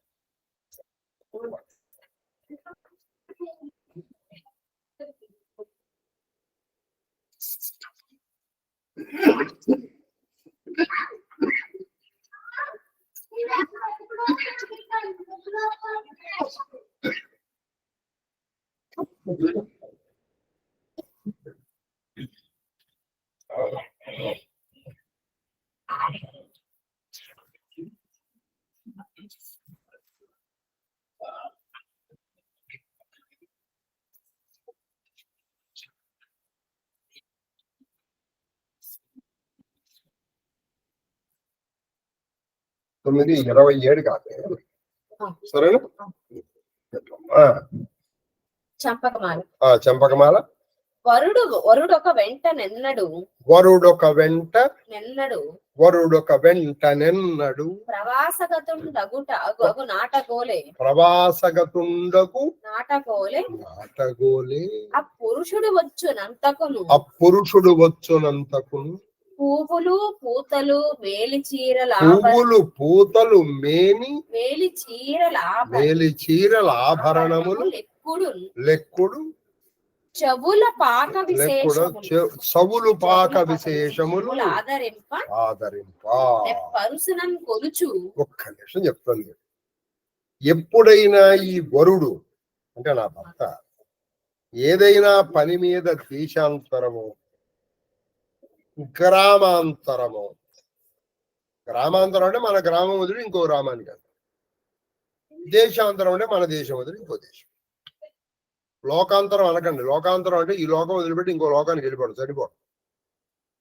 కాబట్టి దేశాంతరము గ్రామాంతరము వెళ్ళిపోతే ఆయన తిరిగి వచ్చే వరకు నేనేం చేస్తానంటే నేను పువ్వులు ధరించాను, తర్వాత పూతలు అంటే పెర్ఫ్యూమ్స్ పూస్తూ ఉంటాయి. అంటే నేను ఒక్క మాటలో చెప్పాలంటే తయారవ్వను. రెండోది, మూడోది ఏంటి? మేలు చీరలు అంటే మంచి పట్టు చీరలు కట్టుకుని ఎక్కడ తయారవ్వం. అంతేకాకుండా ఆభరణములు ఎక్కుడు అంటే అనేక ఆభరణాలు కట్టుకుని ఉంటాం.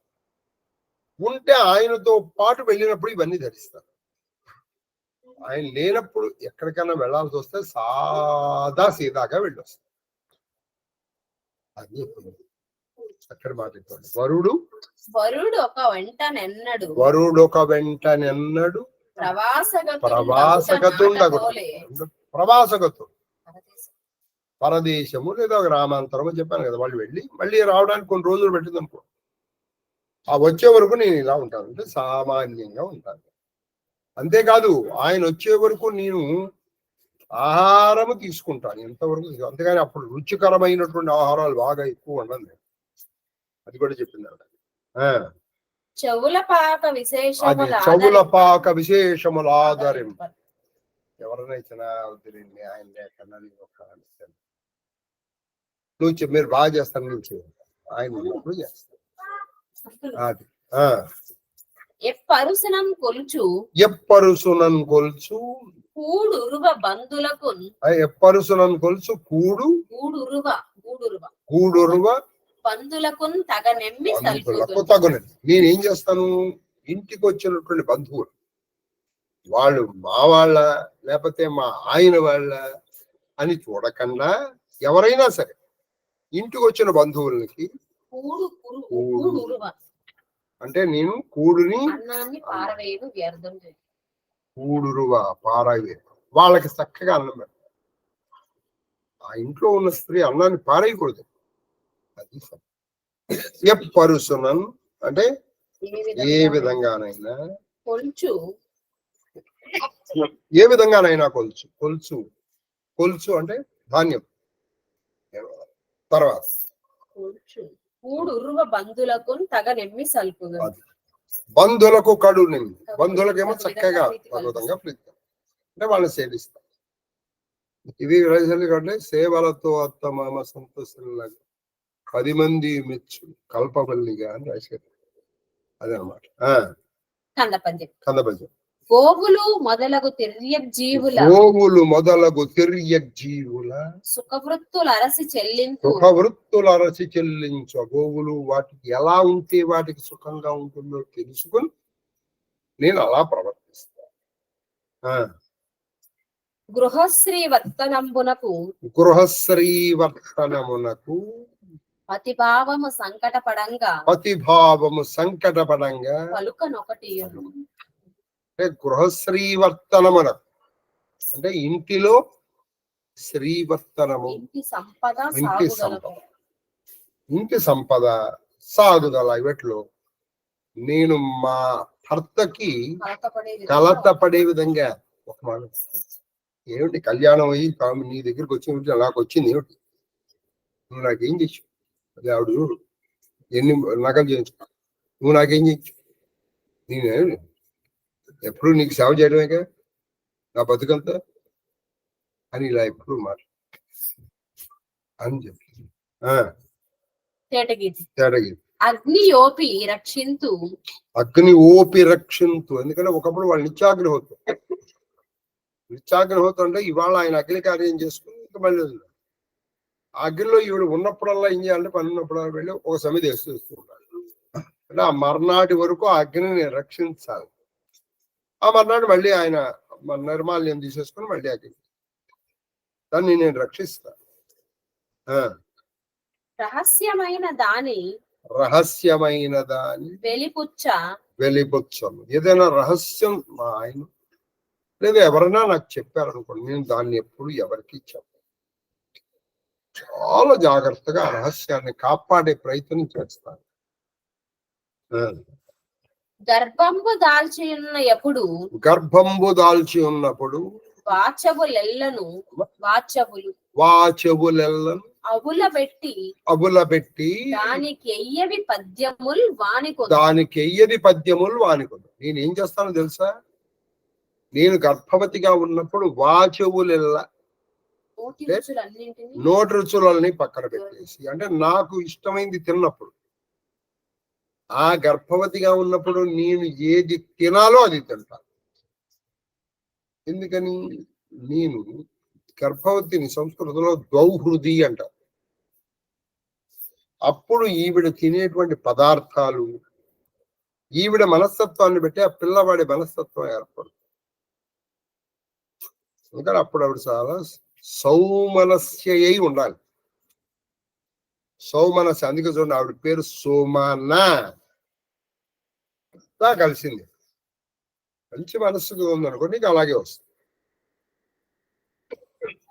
తర్వాత వానికి ఎవ్వేది పద్యములు. ఆ సమయంలో నేను ఏవి తినాలో ఎలా ఉండాలో అలా ఉంటాను. తర్వాత అని చెప్పి అట్టి చందమున నడిచిన సతికి లోకములు రెండును సౌఖ్య నిరూఢి. ఈ విధంగా ఉన్నటువంటి సతి నీకు 2 లోకాలు అంటే ఇహము పరము కూడా కరతలా మలకమైంది అని చెప్పారు. తర్వాత పొగడొందు నరుంధతి ఓలే అందరూ ఈడు అబ్బా ఇక్కడ అరుంధతి అనేదండి. అంటే అరుంధతి వశిష్ఠుణ్ణి ఎలా అనుగమించిందో ఈవిడ అలా అనుగమిస్తుంది. ఎందుకంటే పతివ్రతల్లోకెల్లా పరమ పతివ్రత ఆవిడ. అందుకే పెళ్లిలో ఇంకెవరిని చూపించారు, ఎందుకని చూపిస్తారు? అరుంధతిని చూపిస్తారు. వశిష్ఠుడి వెనకాల ఇప్పుడు మన సప్తఋషుల కథ విన్నాం, మీరు గుర్తుంది. మిగతా సప్తఋషుల భార్యలు ఎవరు రాలా ఆయనతో పాటు, కానీ ఈవిడ అరుంధతి కూడా వచ్చింది. ఆవిడ వశిష్ఠుడిని వదిలి ఉండదు, ఆవిడ ఒక క్షణం కూడా ఉండదు. అని వధూటి నరేంద్ర, వధూటి అంటే స్త్రీ, వధూటి అంటే స్త్రీ నరేంద్ర. ఇలా తర్వాత నృప. ఈ ఆఖ్యానము పర్వపు దినమున చూడండి, ఈ ఆఖ్యానము పర్వపు దినం అంటే పౌర్ణమి అమావాస్యల్ని పర్వములు అంటారు. ఇప్పుడు నేను చెప్పిన ఈ ఆఖ్యాన పర్వపు దినమున భక్తి చదువు వారలు విను పుణ్య పురుషులు అంటే భక్తి చదివేటువంటి స్త్రీలు, వినేటువంటి పుణ్య పురుషులు మీరు. ఆయుశ్రీల అపరిమితములుంది అమరులగుదురు. వాళ్ళు ఈ లోకంలో మంచి ఆయువు, మంచి స్త్రీ కీర్తిని పొందడమే కాకుండా చివరికి వాళ్ళు అమరలోకంలో వెళ్ళిపోతారు, అంటే వాళ్ళు దేవతలు అయిపోతారు. ఈ శాస్త్రంలో కొన్ని చెప్పారు, భర్తతో కొన్ని రకాలుగా, ఇప్పుడు ఈవిడ చెప్పింది కొన్ని రకాలుగా ఉంటే నువ్వు ఏమైపోతావు? దేవత అయిపోతావు. కొన్ని రకాలుగా ఉంటే వచ్చే జన్మలో దేవవేశ్య అయిపోతుంది అని నిర్ణయ సింధువులో. అవన్నీ ఇప్పుడు చెప్పడం ఎందుకని చెప్పట్లేదు. తర్వాత విని ధర్మనందనుండు సర్వశాస్త్ర సారంభై శ్రేష్టంబగు అనుష్ఠేయం వెయ్యది. అంటే అన్ని శాస్త్రములకు శ్రేష్టమై అందరూ చక్కగా అనుష్ఠించవలసిన ధర్మం ఇది. ఈయన అన్ని శ్రేష్టం అడుగుతున్నాడు. ఆయన అన్ని చెప్పి ఇదిగో ఇది శ్రేష్టం అంటున్నాడు. ఈయన అడిగిన ప్రశ్నకి సూటిగా ఆయన సమాధానం చెప్పట్లా. ధర్మాలు ఇవి, అన్నిట్లో ఇది శ్రేష్టం కాబట్టి నువ్వు అన్ని పాటించు. అన్ని పాటించలేదు అనుకో, ఆ లాస్ట్ అన్నాక పాటించు. తర్వాత పితామహ అనుగ్రహింపమని అభ్యర్థించిన ఆపగేయుండు కృపావిధేయుండై నారద పుండరీక సంవాదం ఆకర్ణింపుము దానిని అడిగిన అర్థము. అయినా నువ్వు అన్నిటికంటే శ్రేష్టమైనటువంటిది ఇది అడిగావు కదా. ఇప్పుడు నారదుడు పుండరీకుడు అనేటువంటి వాళ్ళు సంభాషించుకున్నారు, చర్చించారు. అది వింటే ఇప్పుడు నువ్వు అడిగిన ప్రశ్నకి సమాధానం వచ్చేసి చెప్పండి. తీర్థపరుండును ఇప్పుడు చెప్తాడు. తీర్థపరుడు అంటే అనేక తీర్థయాత్రలు చేయడంలో ఆసక్తి ఉన్నటువంటి వాడు. జపతత్పరుండును అంటే జపమే తత్పరము, అది తప్ప ఇంకోటి గతి లేదు. ఇప్పుడు చూడండి, పారాయణము అంట. మనం పారాయణం అంటే ఇదే నా పరమ అయనము అంటే మార్గము, ఇది తప్ప నాకు ఇంకో మార్గము లేదు అని మనం అమ్మాలి. అందుకని కొంచెం ఇవాళ పాలన చేయాలండి బాబా అనుకోకూడదు. నీకు అల్టిమేట్ ఇప్పుడు ఈ మందు వేసుకుంటే కానీ నువ్వు బతకమన్నా అనుకోండి, నువ్వు శ్రద్ధగా వేస్తావు వేసుకోవాలి. నువ్వు ఎన్ని మందులు వేసుకున్నా ఖచ్చితంగా పోయే శరీరానికి నువ్వు అంత శ్రద్ధగా ఉంటే మరి నీకు అసలు మళ్ళీ చావుని పుట్టుకని కూడా ఇవ్వనేటువంటి దానికి ఎంత శ్రద్ధగా ఉండాలి. అది పారాయణ. తర్వాత జపతత్పరుడును పుండరీకాభిధానుండును అయిన మహాద్విజుడు పుండరీకాభిధాను, పుండరీకుడు అనే పేరు కలిగినటువంటి వాడు ఒక మహాద్విజుడు. ఒక్క ఎడ నారద మోహని కాదు, ఒక చోట ఈయన నారదుని చూశాడు. ఎవరు? ఈ పుండరీకుడు అనేటువంటి ఆయన చూసి భక్తిని ప్రణతుండై తెరంగునని అడుగన్ అతండు. ఇప్పుడు నువ్వు నన్ను అడిగేవి, నువ్వు నన్ను అడిగి చూడు, సర్వోత్కృష్టమైన ధర్మాలు అన్నిటికంటే శ్రేష్టమైన అనుష్ఠించదగినటువంటి ధర్మం అడిగావు. ఇదే విధంగా పుండరీకుడు నారదుడిని అడిగాడు. అడిగితే అతనికి ఇట్లని అదంతా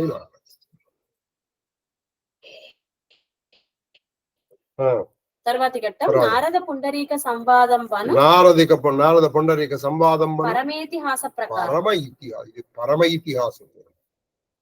ఇప్పటి వరకు ఇతిహాసాలు చెప్పారు, ఇది పరమ అన్నిటికంటే శ్రేష్టం ఈ నారద పుండరీక సంవాదం. చెప్పండి. శీసపద్యం శీసపద్యం. పరమేష్టి చెప్పిన పరమధర్మంబు అల్ప పణితి పరమేష్టి చెప్పిన పరమ ధర్మం అల్ప పణితి మహార్థంబు మహార్థంబు భవ్యమతికి భవ్యమతికి శ్రోతవ్యమును భవ్యమతికి శ్రోతవ్యమును పరిజ్ఞాతవ్యయమును పరిజ్ఞాతవ్యమును దాని విను ప్రకృతికి పరమనగబడిన ఈయన ఏం చెప్తున్నాడంటే పరమేష్టి చెప్పిన పరమధర్మము. ఇది ఇప్పుడు నేను చెప్పబోయే ధర్మం నాయన పుండరీక నేను చెప్పింది కాదు నాయన, పరమేష్టి చెప్పిన పరమధర్మం, బ్రహ్మదేవుడు చెప్పిన పరమధర్మం. ఇది అల్ప పణితి అంటే నేను సులభమైనటువంటి మాటల్లో సులభమైన మాటలు ఉంటాయి, కానీ ఇచ్చేటువంటి ఫలం మాత్రం గొప్పది. గొప్పది అర్థం కలిగినది చిన్న చిన్న మాటల్లో చెప్తాను. భవ్యమతికి శ్రోతవ్యమును. భవ్యమతికి శ్రోతవ్యం అంటే నీకు మంచి మతి ఉందనుకో, ముందర నువ్వు నీ మతిని బట్టి ఇది నీకు అర్థమవుతుంది. నీకు ఇది వినాలనే ఆసక్తే కాదు, నువ్వు మనసుని ఎంత శుద్ధంగా చేసుకుంటావో అప్పటి వాళ్ళు వినదగింది. దాని విను అది దాన్ని వినవయ్యా. ప్రకృతికి పరమనగబడిన ఇరువదేనగు తత్వమరయంగా మళ్ళీ తత్వాలు ఇరువదేను తత్వమరయంగా జీవాత్ముడు ఆదండు నైనా ప్రకృతికి పరమం. ప్రకృతి అన్ని దేని మీద ఆధారపడి ఉంది? మనం చాలా చర్చ చేసాం కదా, పంచభూతములు, పంచ జ్ఞానేంద్రియములు, పంచ కర్మేంద్రియములు, తర్వాత పంచ తన్మాత్రలు, తర్వాత మనో బుద్ధి చిత్త అహంకారములు, ఈ 24కి పరమం. అంటే అన్ని దేని ఆధారంగా చేసుకుంది? ఆ 25. ఆయన్నే నువ్వు ఏమంటావు? జీవాత్ముడు అంటున్నావు. ఆ జీవాత్ముడు జీవాత్ముండు సర్వభూతాత్మకుండు. భూతాత్ముడు ఎవరు? సర్వభూతాత్మకుడు. అన్ని భూతముల యందు నీలో ఏ చైతన్యం ఉందో అదే సర్వ చైతన్య రూప. ఆ బ్రహ్మ కీట జన్మి అందరి యందు అదే చైతన్యం. నరుడన వెలంగు ఆయనే నరుడు. ఆయన నరుడను, జీవుడను, ప్రభుత్వుడు అను. నరుడన వెలంగు అపురుషుని వలన కలిగి నారముల వెలసినట్టి అన్యతత్వంబులతనికి అయనమగుట నారముల వెలసి. నారములు అంటే సంబంధమైనవి అని అర్థం. ఆయన నరుడు. నారాయణ అర్థం ఇంకోటి చెప్తున్నారు ఇప్పుడు. నారములు, నారం దదాతి నారద. అలాగే నారములు అంటే ఇంకో అర్థం ఉంది, నీళ్లు అని. నారములు నీళ్లలో ఉండేవాడు నారాయణుడు. ఇక్కడ నారములు అంటే ఏం చెప్పారు? నారములు అనగా నర సంబంధమైనది.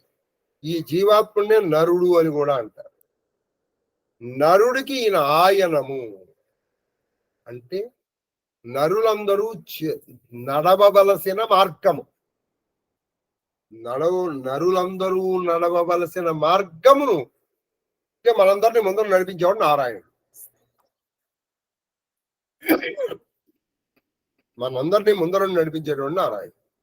తర్వాత అతడు నారాయణుండన అతిశయుడు. ఈ నరులకి ముందరున్నవాడు అయనముగా ఉన్నవాడు నారాయణుండన అతిశయులు. విశ్వమును తన యందు ఆవిర్భవింప విలయమందన దేవుండు. విలయములదు అంటే విశ్వముని మొత్తం ఏం చేశాడు? తన నుంచే పుట్టిస్తాడు, మళ్ళీ తనలోకే కలిపేసుకుంటున్నాడు. ఆ దేవుడు విభుత పొల్చు అంటే వైభవంతో ఉంటాడు ఆయన. ఆ నారాయణుడు ఆయన. అలాగే నారము అంటే జ్ఞానం. ఎవరైతే నారముని ఇస్తాడో ఆయన నారదుడు. అంతేగాని అగ్గి పుల్లలు గీసేవాడు కాదు, కొట్లాట్లు పెట్టేవాడు కాదు. మీరు భాగవత రామాయణ భారతాలు వింటున్నారు, ఒక్క చోట ఇలా నారదుడు ఎప్పుడున్నా అక్కడ మాటలు ఇక్కడ మాటలు అక్కడ అని చెప్పి కనిపించిందా ఈ 590 రోజుల్లో? మరి భాగవతంలో కానీ ఆయన పరమ భాగవతోత్తముడే. మనం పెట్టుకున్నాం.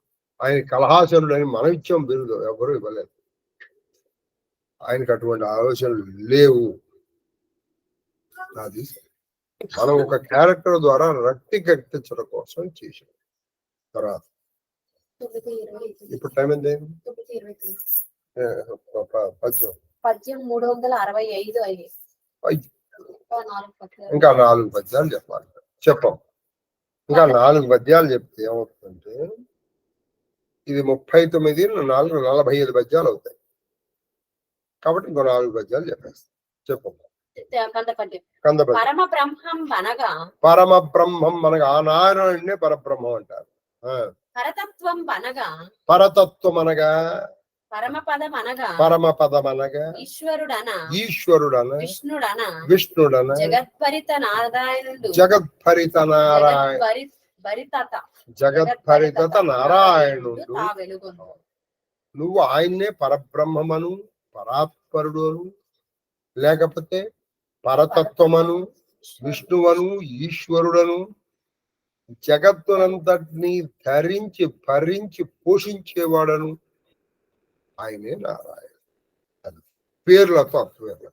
తర్వాత అతడు వాసుదేవుడన, అతడు ఆయనకి ఇంకా పేర్లు ఉన్నాయి, వెంటనే ఆయన పేర్లు.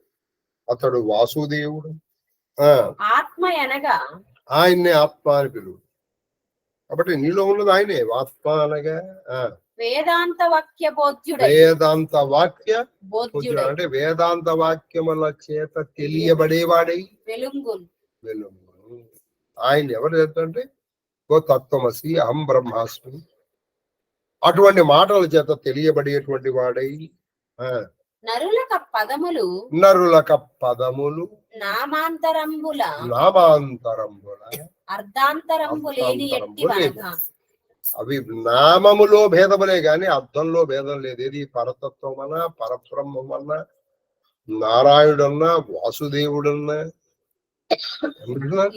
ఈశ్వరుడన్నా, జగత్పరిడుతుడన్నా, ఇవన్నీ నామముల్లో ఉన్న భేదము. నారాయణుడు వాసుదేవుడు అందరి యందు వసించి ప్రకాశించేవాడు వాసుదేవుడు. వసించి ప్రకాశించడం, ఆయన వసిస్తూ ప్రకాశిస్తున్నాడు కాబట్టి నీలో చైతన్యం ఉంది. కాబట్టి ఇందులో నామాంతరం కానీ అర్థాంతరం ఏమీ లేదు. నాయన అర్థం ఒకటే ఇదివరకు. తర్వాత సర్వశాస్త్ర వాక్య సమితిని ఆలోకించి మరియు దృఢ విచార మహిమ అంటే సర్వశాస్త్రము యొక్క వాక్యముల యొక్క సమూహాన్ని బాగా విని తెలుసుకుని 2 నిశ్చయమైనటువంటి బుద్ధితో నారాయణునెప్పుడు ఆయన నిష్ఠతో నిరంతరము నారాయణుణ్ణి తలుచుకుంటారు. ఇది ఒకటే మార్గం. నీకు ఇంకో మార్గం లేదు. నాణ్య పంథా విద్యతేయనాయ, ఇంకో మార్గం లేదు నాయన అని చెప్పేశారు ఆయన. కావున 369 అయిన కావున ఏం చేయాలి? రేపు ఇవాళకి నివేదన ఉన్నదు. ఎందుకంటే వాళ్ళ మా అమ్మగారి తిథి. మహాదేవ్ మహాదేవ్ మహాదేవ్.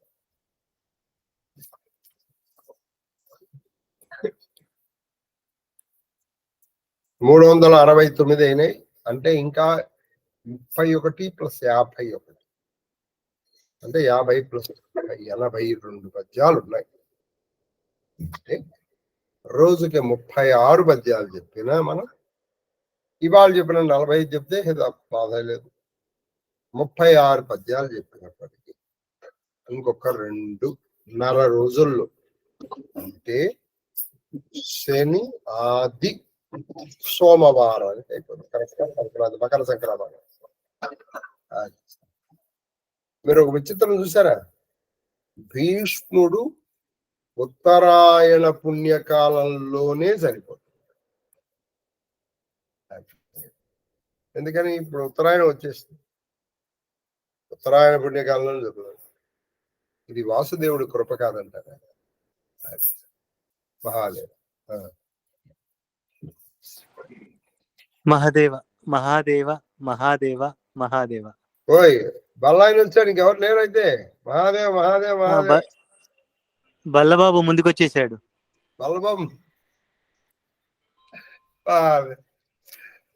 బాగుంది. ఇవాళ ప్రోగ్రామ్ ఎట్లా అయింది గురువు గారు? మహాదేవుడి దయాలు బాగా జరిగింది. పిల్లలందరూ బాగా అభివృద్ధిలోకి వచ్చారు. బాగా అయ్యా, అందరూ 50 ఏళ్ళు వాళ్ళు. అయ్యా అదే 91 పాస్ అవుట్. టీచర్ గా వాళ్ళ ట్రాన్స్ఫర్మేషన్ చూడడం మించిన ఇంకా అల్టిమేట్ ఇంకేం ఉండదు. ఒక్కొక్కరికి 30-40 ఏళ్ళు, 40 ఇట్లా. అప్పటికి 15 ఏళ్ళు కదా. అవును. మరి అక్కడ నుంచి ఇక్కడ తీసుకో, 33 ప్లస్ 48. అయ్యా, ఒక సంవత్సరం అటు ఇటుగా ఉంటే 48, 49. అయ్యా మహాదేవ్. అయితే ఇవాళ ఒక అనుమానమా, అది ఏంటో తెలియలేదు. ఇప్పుడు మంచి పనులు చేసి, అంటే మాంసం తినడం ఇలాంటివి మానేసిన వాళ్ళకి ఫలితం ఇమీడియట్ గా వచ్చేస్తుంది. పాపపు పనులు చేసిన వాళ్ళకి వచ్చే జన్మలో ఫలితం లభిస్తుంది అనేది నేను పట్టుకున్నట్టుగా అనిపించింది. కరెక్టే పట్టుకున్నానా? ఎందుకని ఈ వ్యత్యాసము? వ్యత్యాసం కాదు, వాళ్ళకి తక్కువలో ఎక్కువ పుణ్యం వచ్చేస్తుంది. గెలగడి ఉండి కూడా, దగి ఉండి కూడా తినటి మానేశాడు కాబట్టి, తినగలిగి తినదగి మానేశాడు. పైగా ఆ రుచి తెలిసి కూడా, రుచి తెలుసుకో.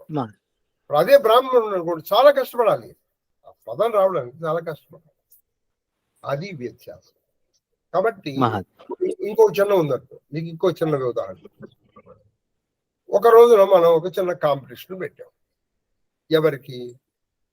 ఉదాహరణకి చెప్తాం, మా ఒక 12 ఏళ్ల కుర్రాడికి కొంచెం బాగున్నాడు, మా మనవడైన శివతేజకి రన్నింగ్ కాంపిటీషన్. ఈ రన్నింగ్ కాంపిటీషన్ వాళ్ళు ఒక 100 మీటర్లకు వెళ్ళి అక్కడ దాన్ని ముట్టుకొని రావాలి. ఇప్పుడు చెప్పు, నిజం చెప్పాలంటే మన గుండె మీద చేసుకుని అసలు కాంపిటీషన్ పెట్టవలసిన అవసరం ఉందా? లేదు. ఎందుకు?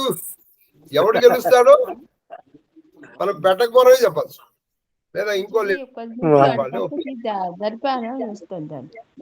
ఇప్పుడు పీటీ ఉడికి నాకు రన్నింగ్ రేస్ పెట్టారు, ఎవరు గెలుస్తారు? పీటీ ఉష గెలుస్తుంది. మళ్ళీ దానికోసం టికెట్లు అవ్వడం ఇవన్నీ ఎందుకు? అందుకని మనం ఏం చేయాలి? ఈ కాంపిటీషన్ ని కొంచెం రక్తి కట్టించడం కోసం 100 మీటర్లు పరిగెత్తాలి కదా. అందుకని మా శివతేజని, నాన్న నువ్వు ఒక పని చేయి, 30 మీటర్ల ముందర నుంచో అని చెప్పాలి. అంటే ఇప్పుడు శివతేజ పరిగెత్తాల్సింది ఎంత? 70 మీటర్లు. కానీ ఈయన 12 ఏళ్ల కుర్రాడు 100 మీటర్లు. అది ఇక్కడ సమస్య. కాబట్టి అందుకే అసలు రిజర్వేషన్స్ అనేవి వచ్చాయి. ఇప్పుడు అది రిజర్వేషన్స్ హక్ అయింది. మన దౌర్భాగ్యం అంటే it has become a right. వాళ్ళకి అవి ఎందుకు ఇచ్చారంటే వాళ్ళల్లో కొంచెం మామూలుగా స్థితికి వచ్చేదిరా తీసేయమని. Constitution set only for 10 years. ఎవరైనా ధైర్యం ఉన్న వాళ్ళు ఈ ప్రశ్న వేయండి, ఎవరైనా ఇంకా మీరు రిజర్వేషన్ పెంచుకుంటూ వెళ్తున్నారు అంటే 1950 నుంచి 2024 వరకు వాళ్ళ సోషో ఎకనామిక్ పొలిటికల్ బ్యాక్గ్రౌండ్ మారలేదా? Simple question. మారలేదు అని వాడు అన్నాడు అనుకో, అంటే మరి ఇన్నాళ్ళు బట్టి నువ్వు ఏం చేసావు? అసలు అది ఏ గవర్నమెంట్ అయినా, whether it is let the government be hated by anybody, by any party,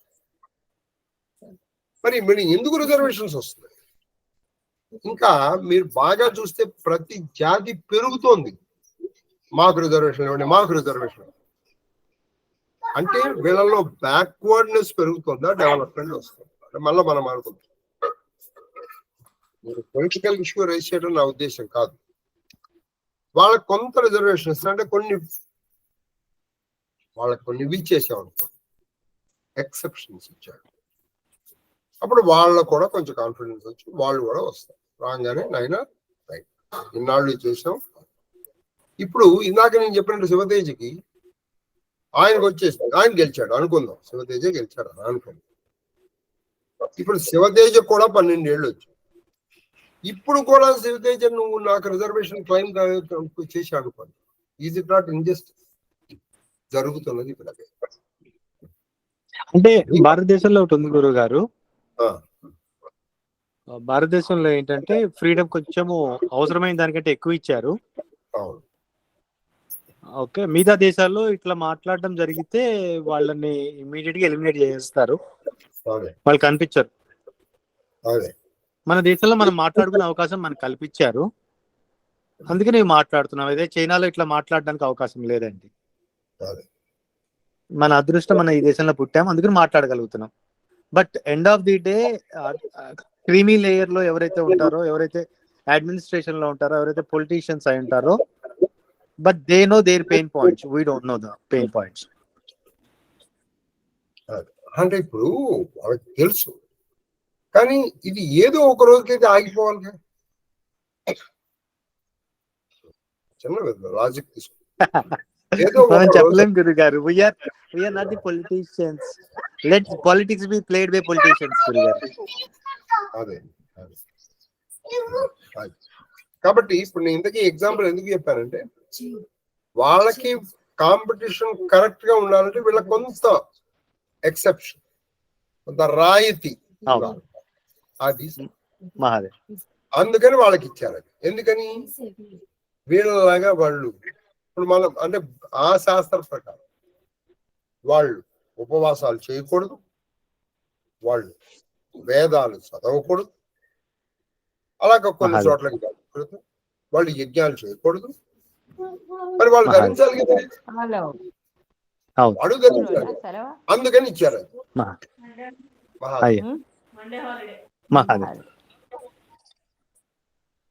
Mahadeva మాస్టారు, మహాదేవ మహాదేవ మహాదేవ మహాదేవ మహాదేవ మహాదేవ శాస్త్రి గారు.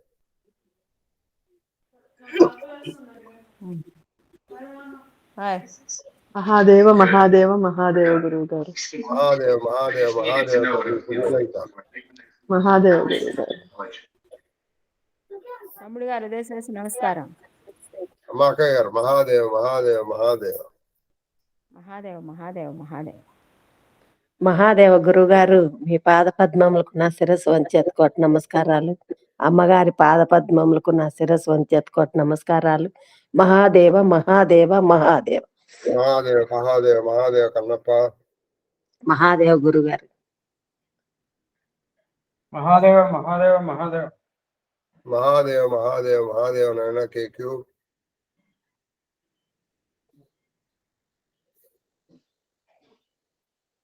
లాస్ట్ లో మీకు ఒక హిందీ లెసన్ చెప్తాను. ఒకప్పుడు ఉండేది ఇది హిందీ లెసన్, మీరు కూడా ఏమన్నా చదువుకున్నారేమో నాకు తెలియదు. ఒక తండ్రి ఇంటికి చాలా అలసిపోయి వచ్చాడు. అలసిపోయి వచ్చేటప్పటికి వాళ్ళ తండ్రి అడుగుతాడు, నాన్న ఇదేమిటన్నా? ఏ తర్వాత ఏమొస్తున్నా? బి. బి ముందర రాసి ఎందుకు రాకూడదు? వీడి దగ్గర ఆన్సర్ ఉండదు. సరే అలా ఏర్పరిచారైనా అది అలాగే నేర్చుకుంటాం. సరే, ఇప్పుడు తండ్రి దగ్గరికి వెళ్ళి ఈ కొడుకు అడుగుతాడు, నాన్న తాజ్మహల్ ఎవరు కట్టారు నాన్న? నేను ఆలోచించి షాజహాన్ కట్టాడు. ఎందుకు కట్టాడు నాన్న? ఆయన భార్య ముంతాజ్ అంటే చాలా ఇష్టం. ఆయనకి అప్పటికే 14 మంది భార్యలు ఉన్నారు. ఒక్క ముంతాజ్ వల్ల ఆయనకి 11 మంది సంతానం. మిగతా అందరు భార్యలో కంటే మిగతా అందరు భార్యలు కూడా ఒక్కొక్క కొడుకున్నాడు, కానీ ఒక ముంతాజ్కి ఆయన ముంతాజ్కి అంత ఇష్టం. పైగా యుద్ధాలు వెళ్ళిపోయినప్పుడు కూడా ముంతాజుని తీసుకెళ్ళేవాడు. అటువంటి ముంతాజ్ చనిపోయేటప్పటికి ఆ ముంతాజు ప్రేమని మర్చిపోలేక షాజహాన్ కట్టాడు. ఒక విషయం చెప్పండి నాన్నగారు, ముంతాజు బతికున్నంత పొగడు ఈ షాజహాన్ని కాల్చుకు తిందనుకోండి, ఈ మొహమండా నువ్వు ఎప్పుడు ఇలాగ ఉంటావు, నువ్వు ఎలాగ ఉంటావు, నీ చెప్పు తిరుగుతావు. షాజహాను కట్టుండేవాడా? ఆన్సర్ ఏం చేస్తుంది? కట్టంగా. అంటే ఇప్పుడు షాజహాన్ ముంతాజుని ఎక్కువ ప్రేమించాడా, ముంతాజ్ షాజహాన్ ఎక్కువ ప్రేమించాడా?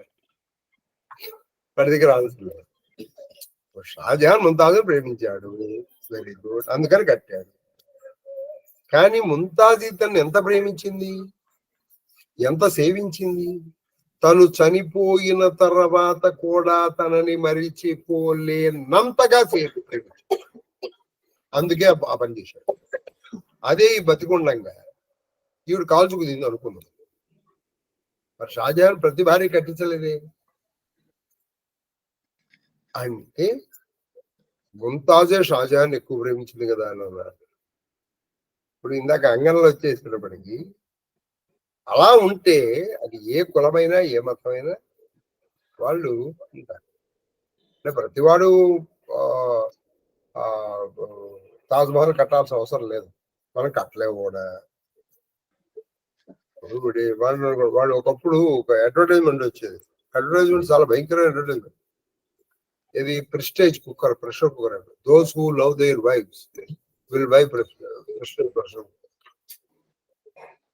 నాకెందుకో ఏ రోజు కొన్నాను కానీ దాని అర్థం అదే.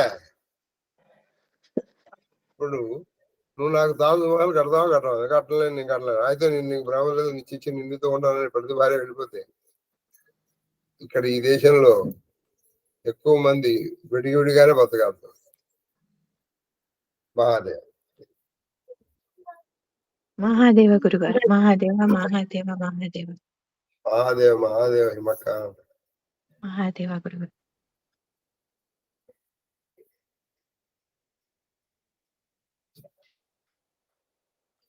ఇది ఆఫ్ చేస్తా.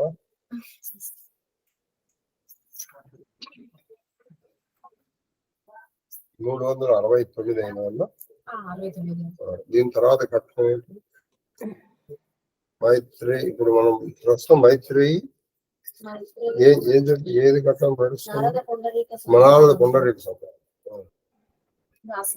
తర్వాత అరే పిల్లలు వెళ్ళలేదా?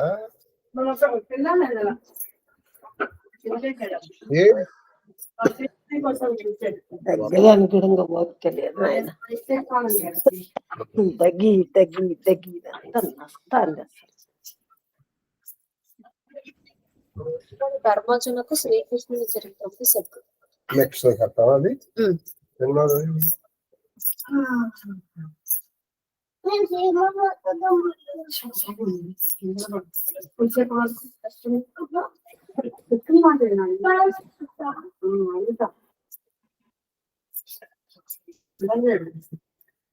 బాబు